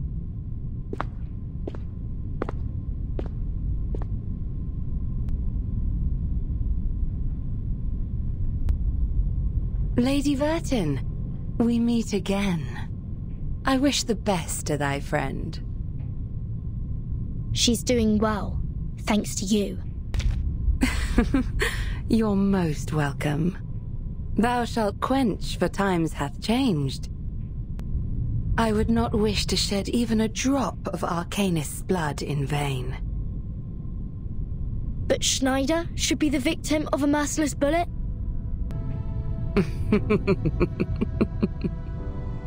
Vertin, my pitiful child. Did you forget? That merciless bullet cameth from a gun never belonging to me. What's Manus Vindicte's purpose to be here? Hearken the archaic wisdom, just as thou doest.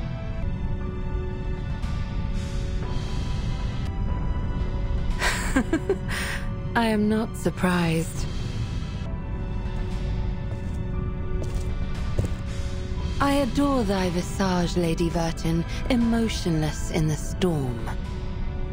Alas, no man shall bravest the storm and live, including thee.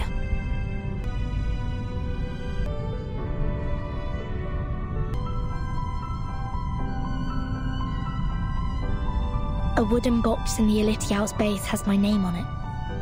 Was that your doing? Sadly, it wasn't. I hope thee findeth the answer satisfactory.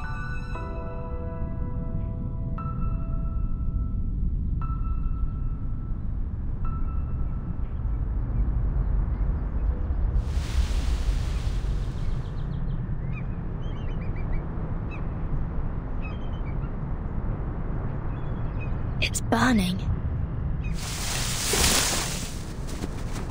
Is that Miss Arcana? Miss Arcana, please, don't go! Save us! And save Aunt!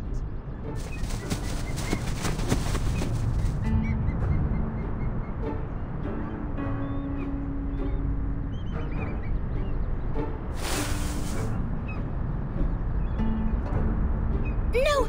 Come back! Come back! You ignorant foreigners! I just started introducing vectors and matrices, and that's the most interesting part! Vertin! Great! You always show up at the right time and right place! Stop the masked people! Whatever it takes!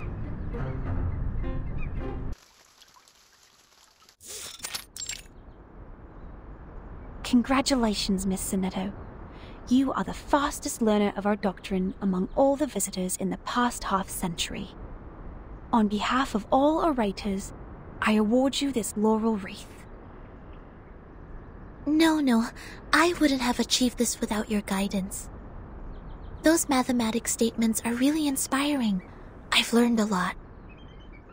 But there's still something confusing me, such as Pythagoras and his golden thigh, his memory of the previous lifetimes as the son of Hermes, and the transmigration for every 216 years. Could you please tell me more about these?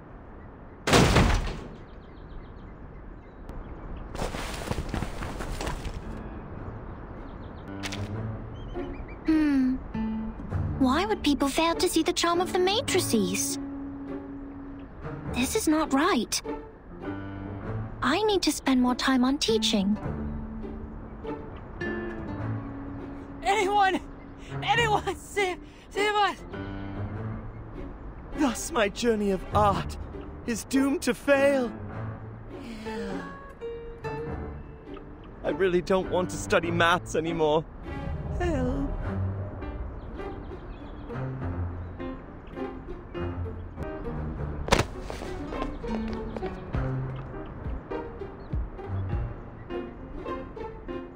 Timekeeper, you are here. I heard that you completed all the lessons on the scripture. This laurel wreath suits you well.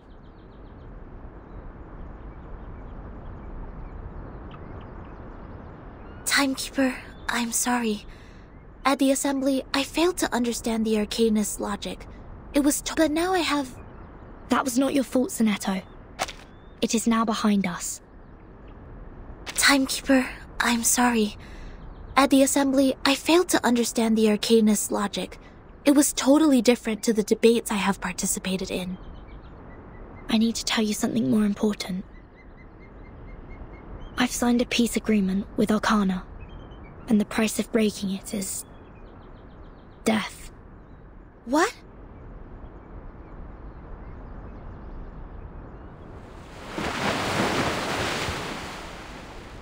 So Manus Vindictae is also restrained by the stone bangle like we are.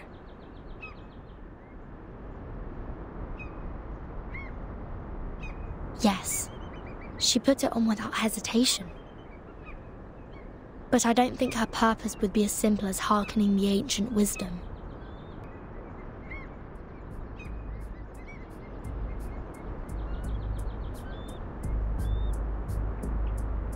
I attacked Manus' followers earlier as 37 asked me to. But I received no punishment from the bangle. Perhaps this island makes its own judgment on what to be classified as hostility.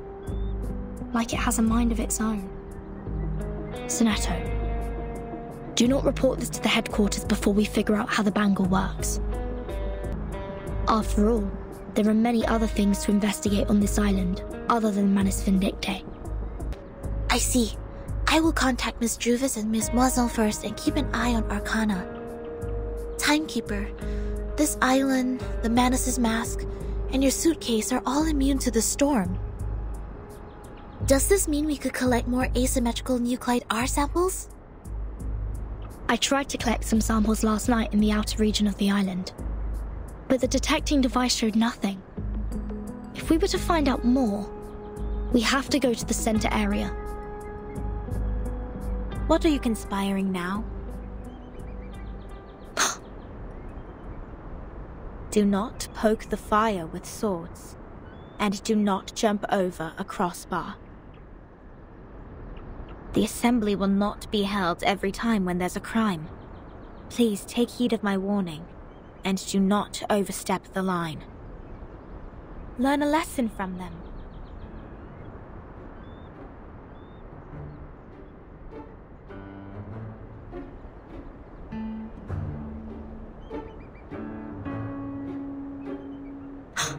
Lilia, didn't you say you have Regulus with you safely? Apologies, Vertin. I was going to rescue Sonetto through a very creative underground tunnel, but things didn't quite go as planned.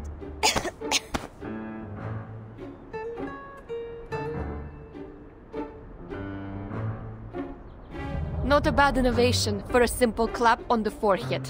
If only you didn't miscalculate the location of the explosion. This apple is grateful that it didn't get blasted into a puddle of apple jam. Warning. Shell cleaning required. Warning. I don't know why, but when I was in that cave, ideas kept flooding into my head. Though, judging by the outcome, they weren't all good ideas.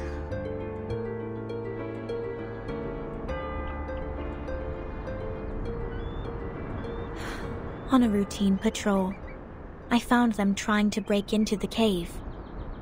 I'm not surprised that an irrational number would try to trespass on forbidden grounds. But you two? The integer and the fraction? What were you doing with her?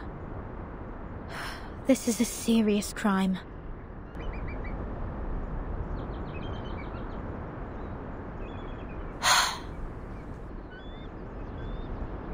Do we have to go through this debate again?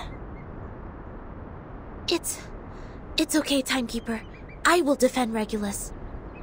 I've thoroughly studied the scripture, and this time I'm sure I can do better. Forget it.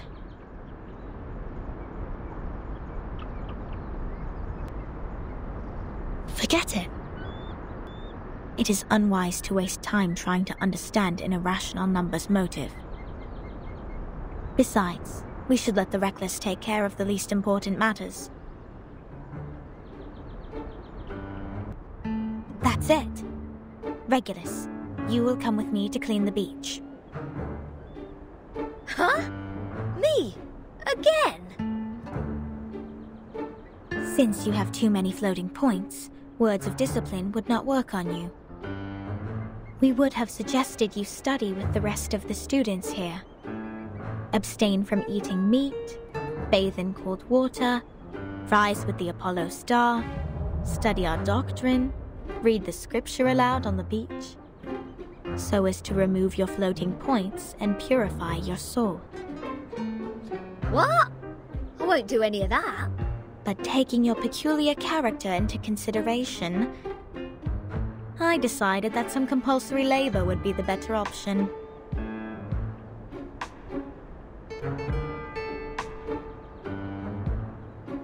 Oh, that's the best news of the day. I'd rather clean up the rubbish on the beach than be surrounded by people giving sermons all the time. At least the rubbish doesn't talk gibberish. I'd be dead if you didn't change your mind.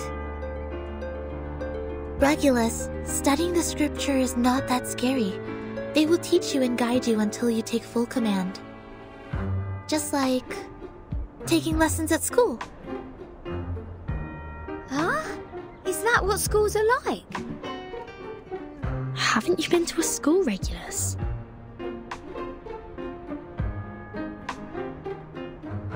Haha! A great pirate would not remember trivial matters as such. So, where were we? Which part of the beach needs to be taken care of by the great captain? My laboratory. Whoa! Where did you pop up from?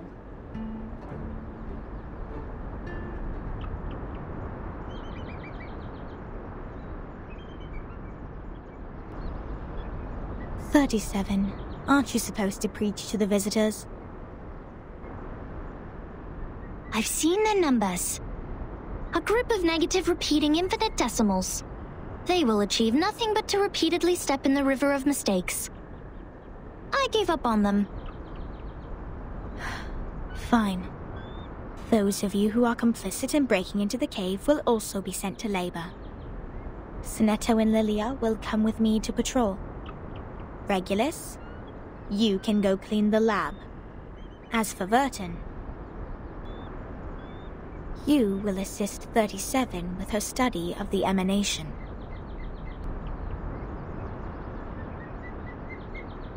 Don't waste more time on the trivial matters of the phenomenal world. Integers.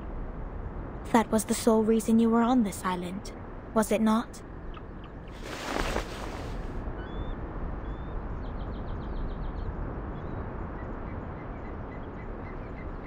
Don't let down your guard. The arcanists on this island are not as easy to deal with as you imagined. Down in the cave, I heard some pretty alluring and intriguing anecdotes. Miss Lilia, this way. You will cover this area. Stay on the radio.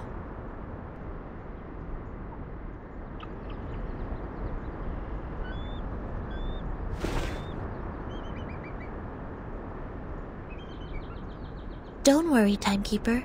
Lilia and I will keep an eye on Manus Vindictae. We are counting on you, Sonetto. I have a feeling we are coming closer to a big secret.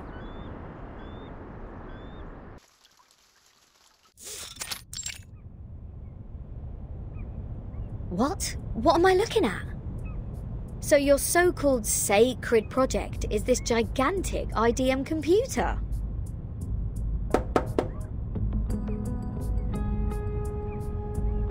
I was curious about them during my stay in Laplace. Those later versions of the model are so much better than the 66 ones. But this one doesn't seem that far advanced to those. This is not a junk piece the man has sold you, is it? Items of the phenomenal world are all a waste. This one is long broken. After the emanation, we couldn't find anyone to repair it. Why do you keep referring to the storm as the emanation? What does the emanation mean? It is the waves of Numa. We are the expellees of the world of forms. We were banished to this damp and dark cave. Everyone here is obsessed with the fake light on the wall, but forgets to look for the truth. Numa, however, will lead us to escape the cave and return to a more supreme realm. Eh? You make it sound like we're living in piles of rubbish. Aren't we? Of course not. If you ask me, I'd say you have absolutely no idea how wonderful the outside world is, because you have never left here to try it yourself. Dr. Pepper, the music festivals, Rory Storm, the Hollies, and the Rolling Stones. Oh, there are too many to count. If it weren't for this sick storm, I would still be riding a motorcycle in one of those races in London. Your soul must be pretty contaminated. And the computer, they can calculate extremely large numbers within seconds, better than hundreds of thousands of you combined together. In the case of numbers, it's not the bigger the better. Also, this computer has never played a useful part in our study. Come on, mate. You people just leave it in a cave. It's like sending an infant to the kitchen and waiting for it to bring you dinner. Never mind, you'll see what I mean after I fix it.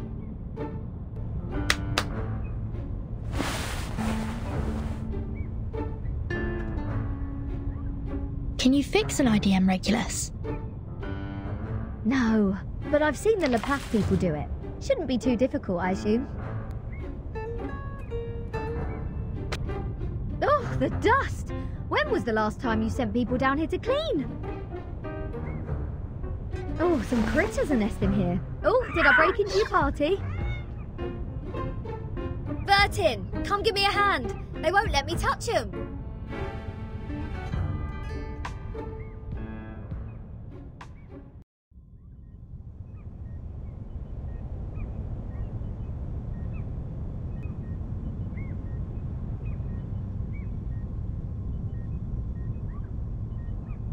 You fixed it. It's great to have you clean the laboratory, Regulus. Your floating point immediately reduced. Oh, is that a compliment? Sounds like one to me. Thank you. It's a wordplay, Captain. Infinity minus any numbers still equals to infinity. Oh, fine, fine. I should have given up the idea of changing your eccentric sorting system a long time ago. What's the meaning of humans inventing computers if these machines were only left here for some critters to nest in? Thanks to you, now we can have a look at the previous models, Regulus.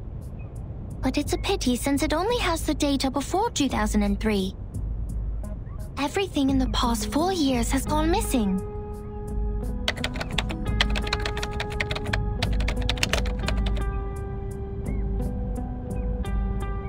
This is our chronology, Vertin. From 1999 to 2007, the emanation has taken place 7 times. In the initial 4 years, the emanation has a pattern. First, it brought us back to the 90s, then the 80s, and then the 70s. After that, it suddenly leaped to the 30s. In the subsequent 3 years, it took place twice. Every record here can perfectly match what is in the Foundation's files. Wait, these are the records before 2003, you say? But this one refers to the storm in 1966, which happened recently. These are indeed the records before 2003. What's following the records is our forecast. That's to say, you prophesied the 1966 storm 4 years prior to its occurrence. How is this possible? That you are clever enough to develop such a precise mathematical model, while at the same time you just let the IDM become the home of these critters. We just worked out the patterns in the number sequences. You made such precise prediction even without leaving the island. That's incredible.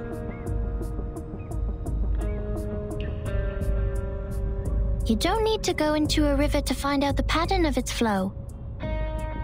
Moreover, we would send people to observe in the phenomenal world. My mother was one of them. She is the co-author of this model. Nobody knows this computer better than her. So you have a mother too? 2? 37. Where is your mother now?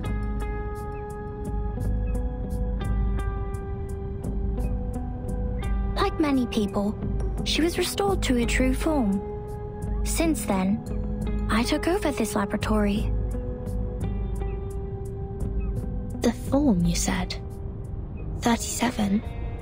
What is it? What kind of question is this?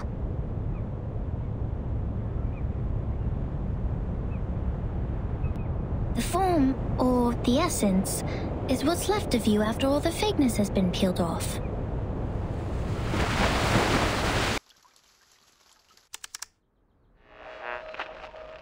Now we are listening to the New Year collection.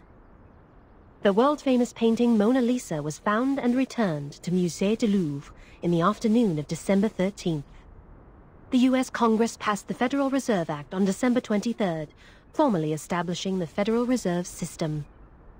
The conflict between Austria-Hungary and Serbia has escalated. Bulgaria challenged the Bucharest Peace Treaty. Tension is building up over the Balkan Peninsula. In London, futurists gathered under Big Ben, celebrating the upcoming 1914. This is news of the outside world?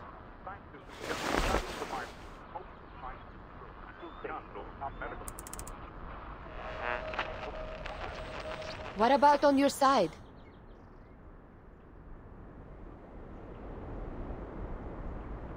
Well, I am with Sophia. Arcana's still in the hall. She hasn't taken any action so far. Got it. Please keep an eye on the Manus followers. Be mindful of the restrictions set by the Bangle. Who are you talking to?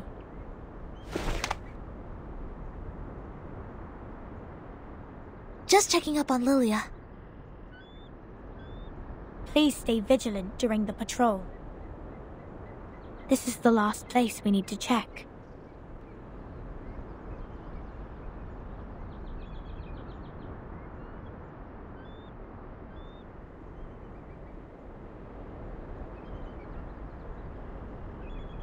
We must keep this graveyard clean.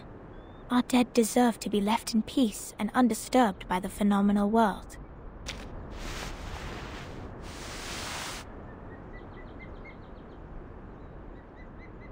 Miss Sophia, you said this is the graveyard?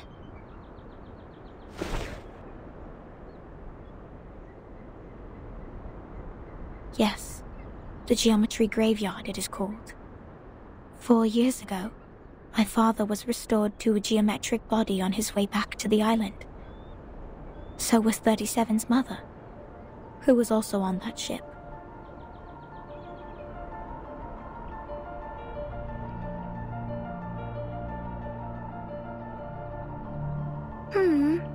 Why are you crying, Sophia? I was wrong. We calculated it wrong, 37. We miscalculated the impacted area of the emanation. We thought the ships would be safe in the Gorgon current, but the safe area is in fact 5 degrees away. When the emanation happened, the bow of their ship had just entered the safe area. But it was too late. My dad is gone. So is your mom. I know. But why are you crying? My mom and your dad have come back to us, right? Have come back? Do you call this coming back? Like this? In the form of geometric bodies, cold and silent, being pushed to the shore?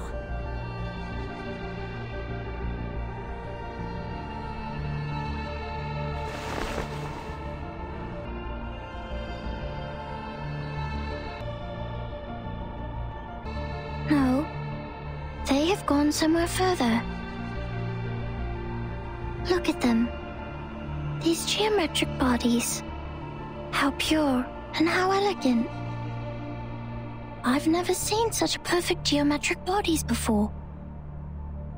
If they are not from the eternal and transcendental world of forms, how should we explain this? 37? I'm going to study the emanation, Sophia. This is the best chance ever. The transcendental world finally opens its door to us. We will reach our hands to the forms and explore the oldest and eternal laws. Will you help me, Sophia? Next time I will definitely make a better calculation.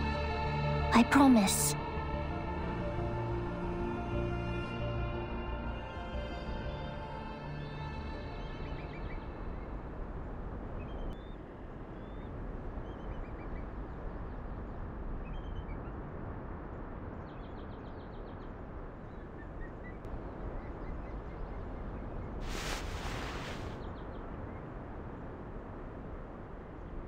Thank you for assisting 37 with her research, Sonetto. No, I didn't do anything. Timekeeper knows the storm better. You have helped us greatly by just coming onto this island. For all this time, 37 has been locked up in the laboratory, refusing to talk to anyone, nor participate in any group study. Since the 2-day emanation in 1929, it is you who helped her revive her interest in other affairs in Apiron. These are Timekeeper's contributions. I barely did anything.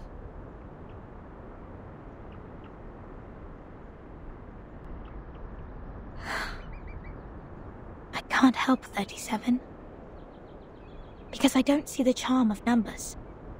I lack the perception that an integer should have. That's why I can't see my own number. The number's charm? Sorry, I have never thought about this. For me, Arcanum is my inborn mission. If you ask me, you are an unbelievably excellent Arcanist. You can flatten the ground, clean up the beach, and rectify errors. You did it in an efficient and precise manner, which is already an advanced ritual. Any students who have sworn to knowledge can do this easily. They aren't doing my job because they wish not to waste time on these trivial fragments of the phenomenal world. Because they have seen the truth.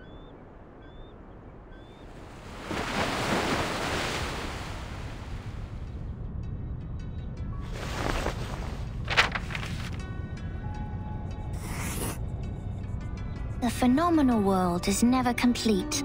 Like you can never draw a perfect circle there. No matter how much time you spend on it or how sophisticated your device is, it is impossible to draw a perfect circle in the phenomenal world. Arrows always exist, The floating points after the decimal can be reduced, but not destroyed. The perfect circle only exists in the abstract transcendental world. Of course, anyone in the world can find out the value of pi through the most primitive method. Egyptians, Greeks, Chinese, and Babylonians, they have all tried. They made circles with twine, painted on the ground with twigs, or measured the land with cubit rods, but none of them actually drew a perfect circle. However different their practices were, they found out the sole truth, the approximate value of pi, because the essence of the circle is hiding in the imperfect manifestation of it.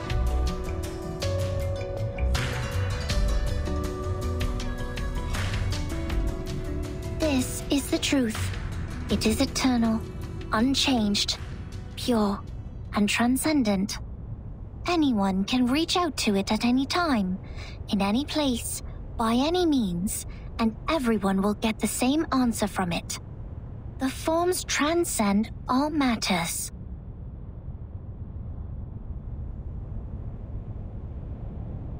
The world of matters we live in is being flooded and destroyed by the tides of Numa. When the tides recede, what is left on the beach is the essence. This doesn't sound right. Let me think. How come your theory reminds me of the Manus Doctrine? 37. We see the storm very differently. Among all the other things, we saw it first of all as a disaster. But earthquakes, floods, volcanic eruptions, these are also disasters. These catastrophic events happen not because they have a reason to destroy. They just happen in this world. Like we do. This is what my mother taught me. She must be proud that she's a perfect geometric body now. I'm sorry for mentioning your mother. Why do you apologize, Furton? Are you feeling guilty? This is a very unusual feeling for a number like you. I don't get it. Why did you say my number is 0?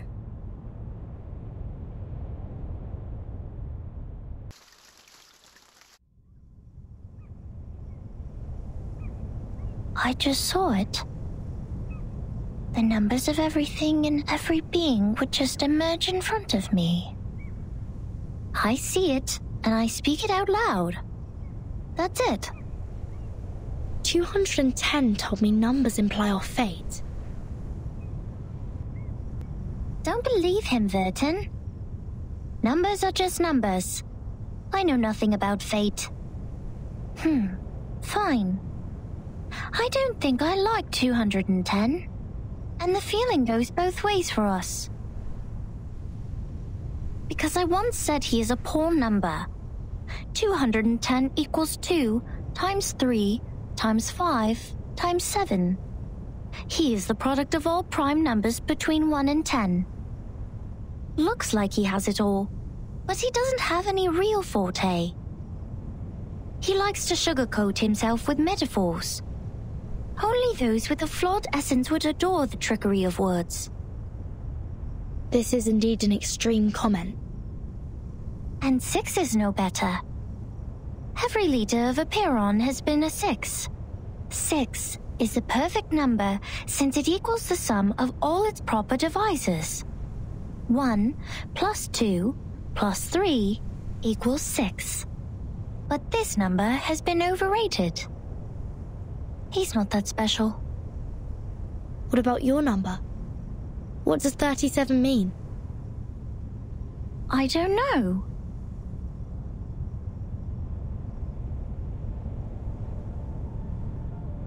I am 37. I've known it since I was born. So does everyone else. People told me what it means, but I have never tried to prove their theory. I know very little of fate, so I always think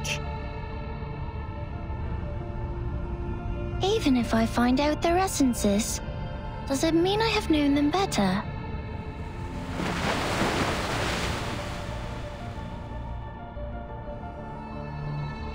"37 once tried to tell me my number.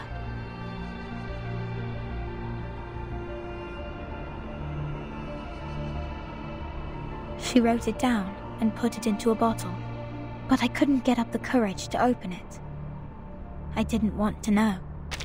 I once made a horrible mistake. An unforgivable miscalculation. It makes me worried that I may also be a mistake. So I threw the bottle into the sea.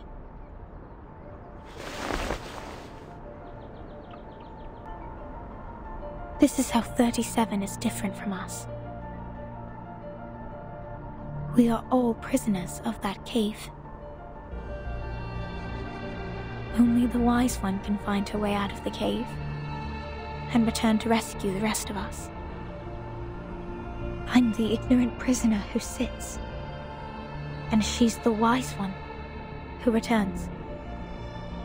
I will be crushed into dust by the truth, while she will be the star shining above it.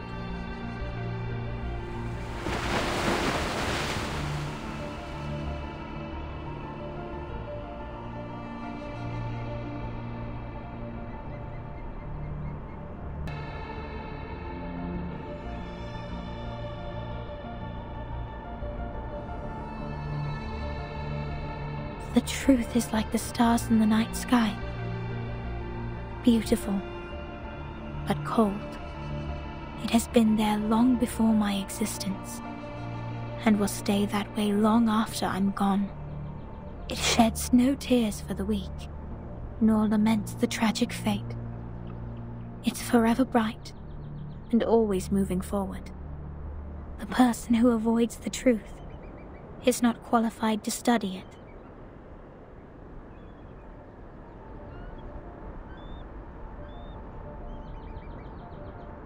I'm sorry. My interpretation has been emotional.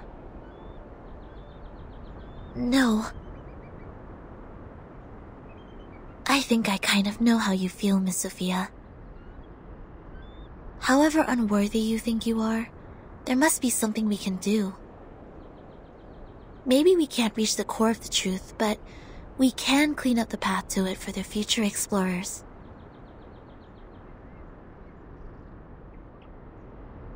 This is our fate. Interesting insight.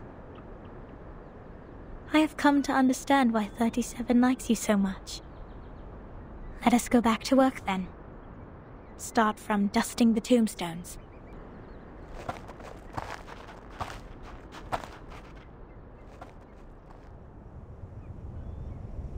Alright, I've had enough of these Sol Numa-related idle topics. I want to have a look at your model. Wow, seriously? How did you get this far?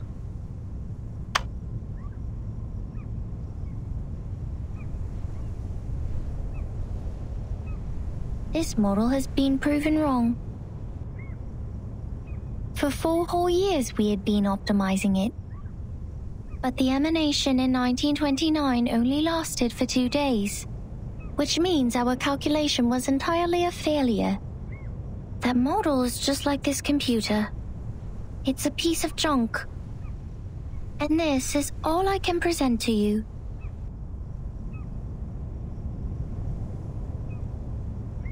No, it's not junk.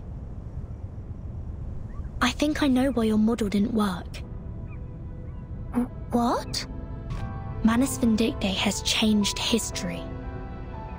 They accelerated history, forcing historical events to happen earlier than they were supposed to. Thus, the storm in 1929 occurred sooner than it should. No way!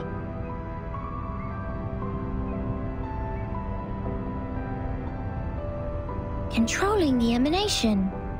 Changing the history of the outside world. Numa is eternal and transcendental. It won't obey any orders given from the phenomenal world. Neither will it change its patterns because of some fragments. I'm telling the truth, 37. I've been there, in the storm of 1929. Your model was not wrong. You just missed some key information. You've never been to the place where the storm falls, and thus know nothing about the symptoms of the storm syndrome and the true purposes of Manus Vindictae. No! That's impossible! Even if there are means to control the emanation, it wouldn't be like this. If this is true, does it mean the phenomenal world, this insignificant phenomenal world, is more transcendental? Mother's model was defeated by this?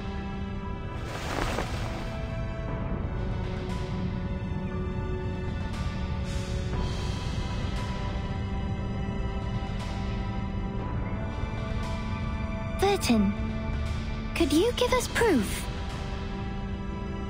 The proof that Manus Vindictae accelerated history and triggered the emanation. I swear I wasn't lying. No, not like this. To prove it in front of a Piron. Go to our sacred place, to the Hall of Truth, in the depths of the cave.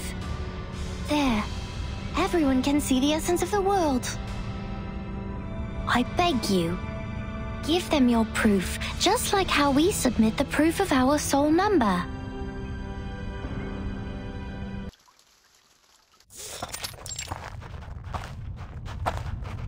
Wait a second, just a second. Isn't this still the dungeon? Are you setting us up? All caves are interconnected. This is the way to our sacred place. 37, wait. I remember Sophia once told us that trespassing on the sacred place is a serious crime. No worries. The restrictions were to help us not be distracted by the unimportant details in life. It would not stop us from seeking the truth. Oh, excellent. I will tell it to the Abraxas when it shows up.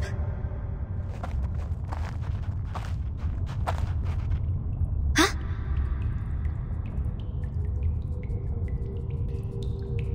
Hey, 37. Are you sure this is the right way?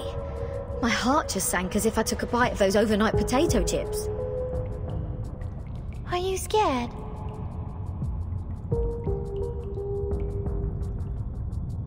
Oh, you wish.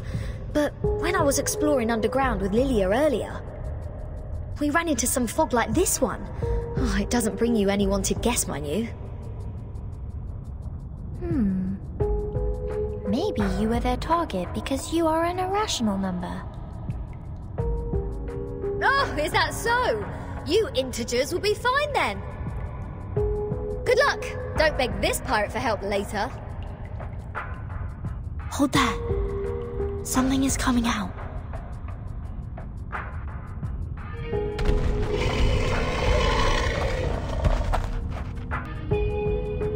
Huh? Rooster head with two snakes as its feet. Abraxas. That's weird. Why are they here? They're coming for us. What did I say? Don't bet. Regulus, prepare for battle. Okay, I know. I was just teasing her.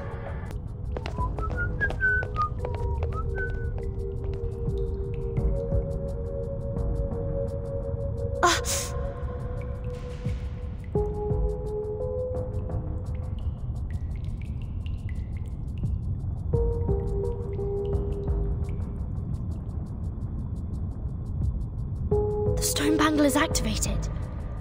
But they're just Abraxas. Regulus, wait for their attack. Do not kill them. What kind of request is this? Listen to me, Regulus. That's of prime importance. Fine. If it is of prime importance, this pirate will try her best.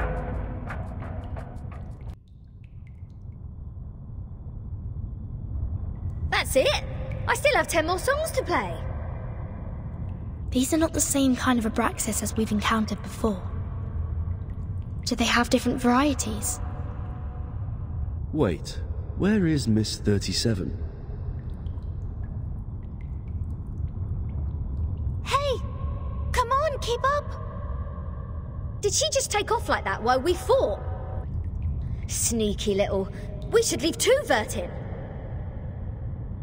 Wait a second, Regulus. Do you sense anything familiar in the fog?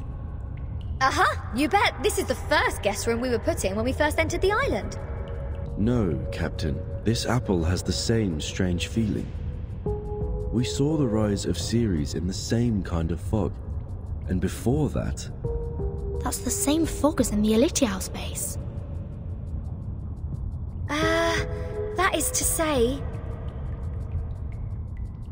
This fog is the cause of our illusion to see the Ceres and the Abraxas' attack. Don't rush to conclusions. Follow 37 first. Oh, and what's that series you were talking about?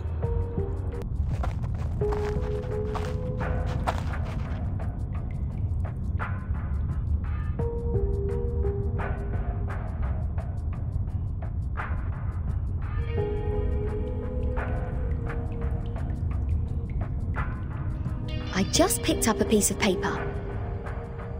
Like this, just bent over and reached to the ground.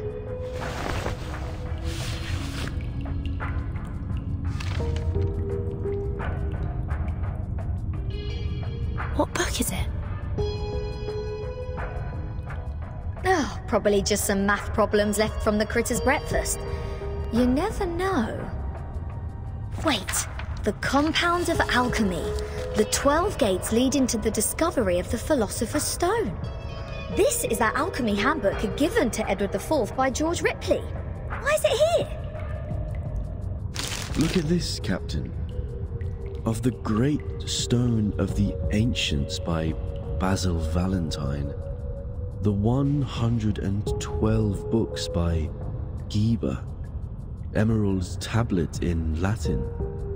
Seems like there are more ancient texts about alchemy hidden inside the whole, but they are all incomplete. Oh, so maybe I need to crack some more crossword puzzles to find out about this. Our caves endow people with wisdom. Our secret knowledge is hidden in the silent boulder walls.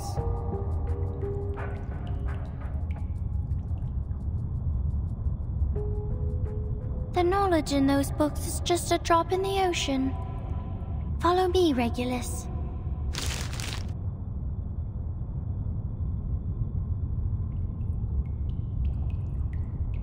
Vertin, you lot go ahead. Go with 37. I will meet you outside. You want to read these books here? The knowledge passed down through language can easily be distorted. Compared to the wisdom of a Perron, it's nothing. No, I'm not going to stay here. I'm going back. Oh, all right, I might as well just admit that your cave indeed has the power to give people insights. If I follow its lead, perhaps I'll finally work out the answer about that little thing I've been carrying with me. Never thought that I'd find the answer here. Easy as picking up a shell on a beach.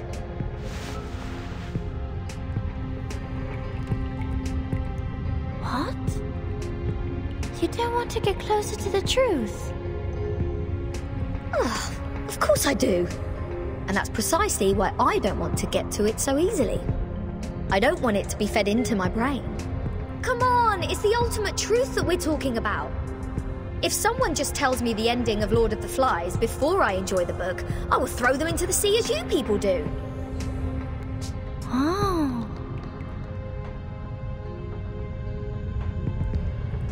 I only met 2 people who reject the truth.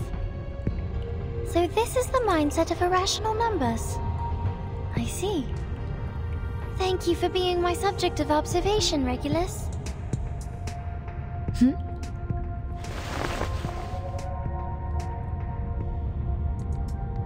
Go, Vertin. We have a long way ahead.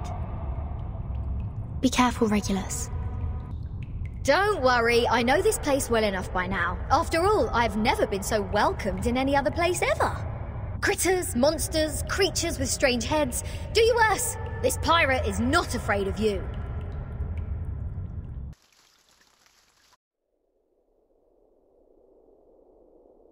Apiron, the boundless, the beginning of all things. Everything originates from it and returns to it. Infinity has no start and no end.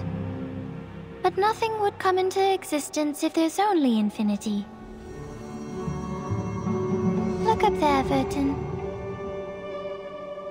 Now they are presenting in their true forms. In their purest and newest forms.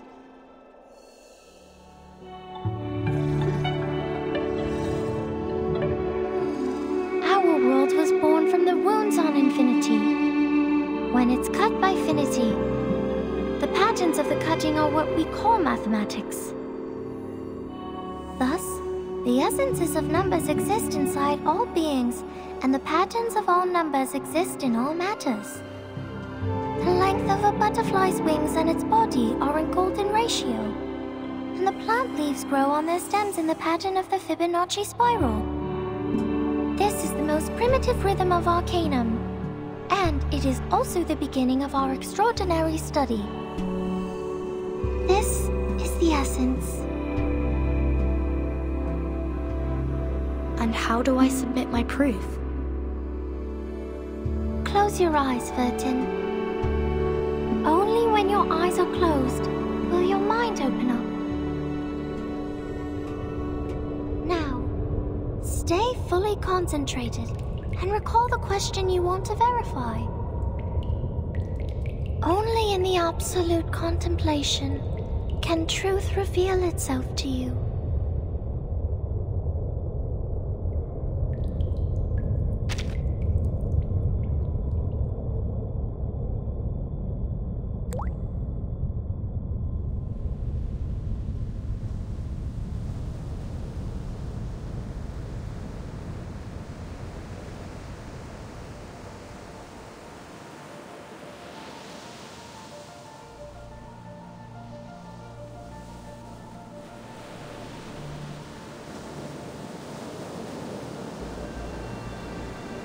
The storm, the emanation, the storm syndrome. Where are they from? Foundation, Manus Vindictae, Aperon. What roles do they play? Why does the storm fall when history trembles? Why doesn't the storm fall into the misty land? What is the ingredient of asymmetrical nuclide R?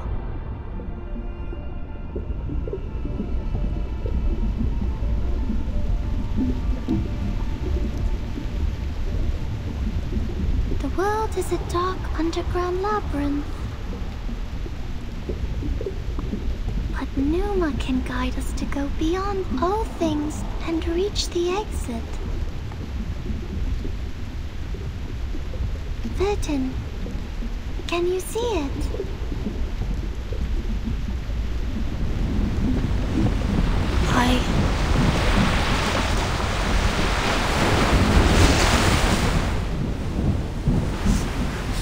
It's burning!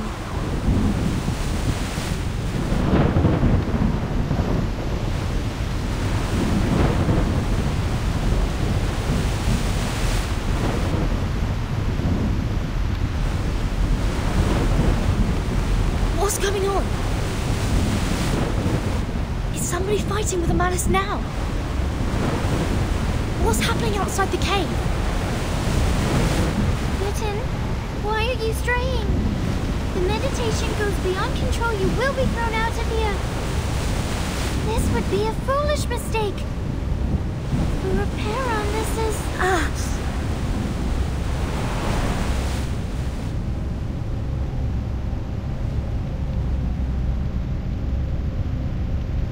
Alas, no man shall bravest the storm and live. Including thee.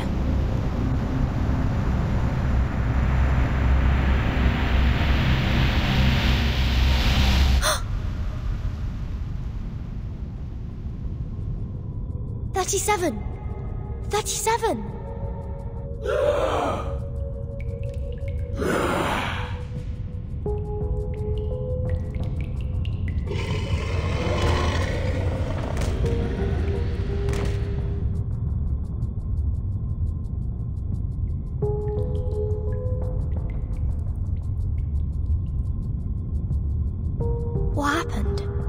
Were all those illusions? If it weren't for the heat of the stone bangle that wakes me up, would I go as crazy as they did?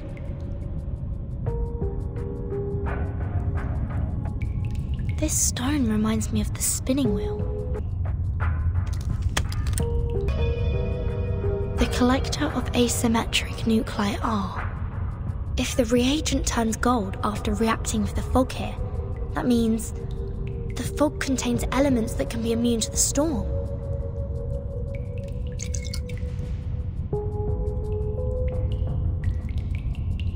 The color changed faster than I thought. The concentration of R is hundreds of times, no, thousands of times higher than in the Manus' masks. In other words, whoever owns this cave can produce the protective equipment of the storm in big numbers. Is that the reason why Arcana is here?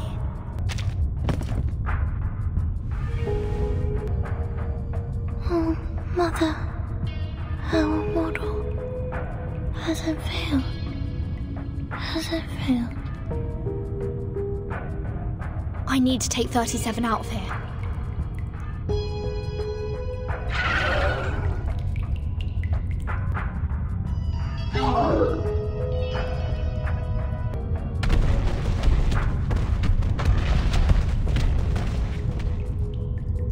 So the Abraxas were people from the Manus. The fog here can affect people's minds, like those around the lake in my suitcase.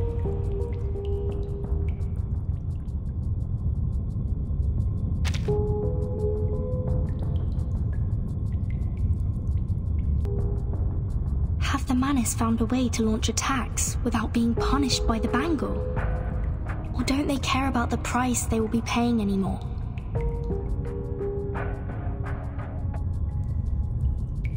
I hope Regulus didn't throw my words to the wind. I have to get rid of them first, and go out to join the others. The peace agreement no longer works. Or is it safe as long as the contracting parties have no intention to fight? The conditions are not clear. A reckless attack may lead to the punishment of the bangle. I have to be careful with the method and timing of attacking. Wait. The body is melting. It turns into a seed. So this is how the Manus fight against the restrictions. They sacrifice one man to feed another. The sacrificed follower has been absorbed by the seed. Is this some kind of ritual? In no case one can see the 37? Can you hear me? Mother. The dead followers turned into geometric symbols. Is it because of the cave? So the seed is the form of Manus Vindictae. The forms transcend all matter.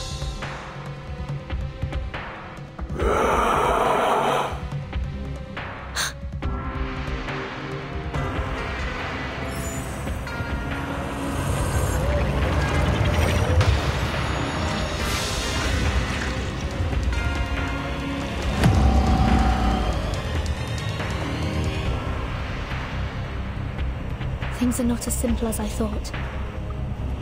I must make a plan and exercise great care.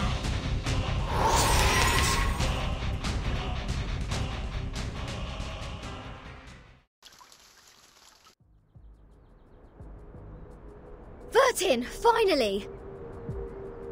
The Manus suddenly emerged everywhere like ants. Lilia and I couldn't take them all down. I would have acted sooner if you hadn't told me not to pick fights.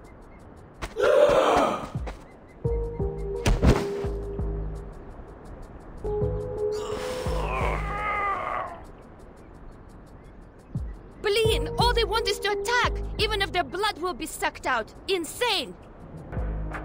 Back when we were spying on them, I told Sanetta to screw the peace agreement through the radio. I knew those geometry psychos and the Manus would go mad sooner or later. They were not that crazy when they were solving the math problems. What the hell happened down there? The cave is the key to be immune to the storm. There is a cave on this island, which has the same effect as my suitcase. That's what the Manists are after. What? But hasn't she also put on the stone bangle? Even if she can break free from that bangle, there is no way she'd let her followers keep carrying out suicide attacks. And if she has signed that peace agreement, how will she take the cave from a Byron? Furton?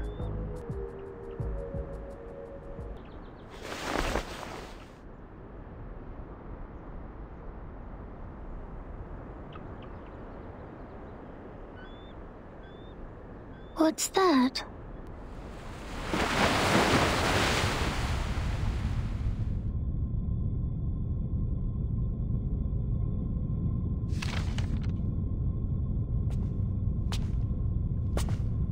I'm afraid you have overstayed your welcome, Ms. Arcana. I have to regrettably remind you not to overstep the boundaries, despite the great help you've given to us. I take not thought for needless disputes, but to ask a simple question.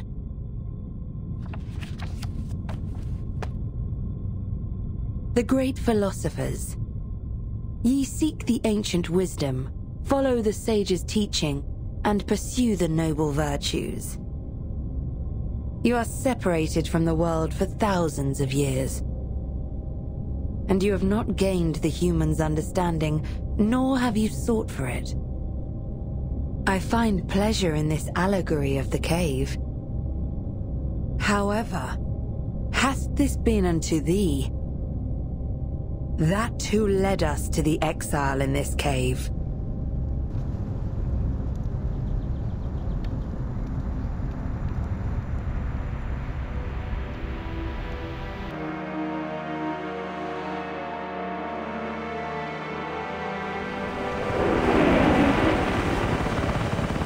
What are they? I've never seen these before. Why are they here? These things should not appear on this island.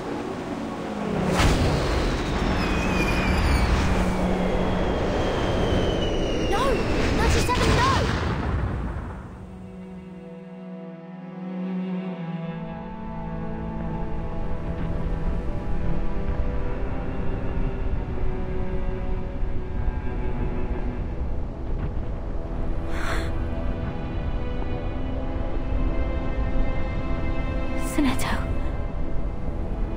Did you bring the humans' army here?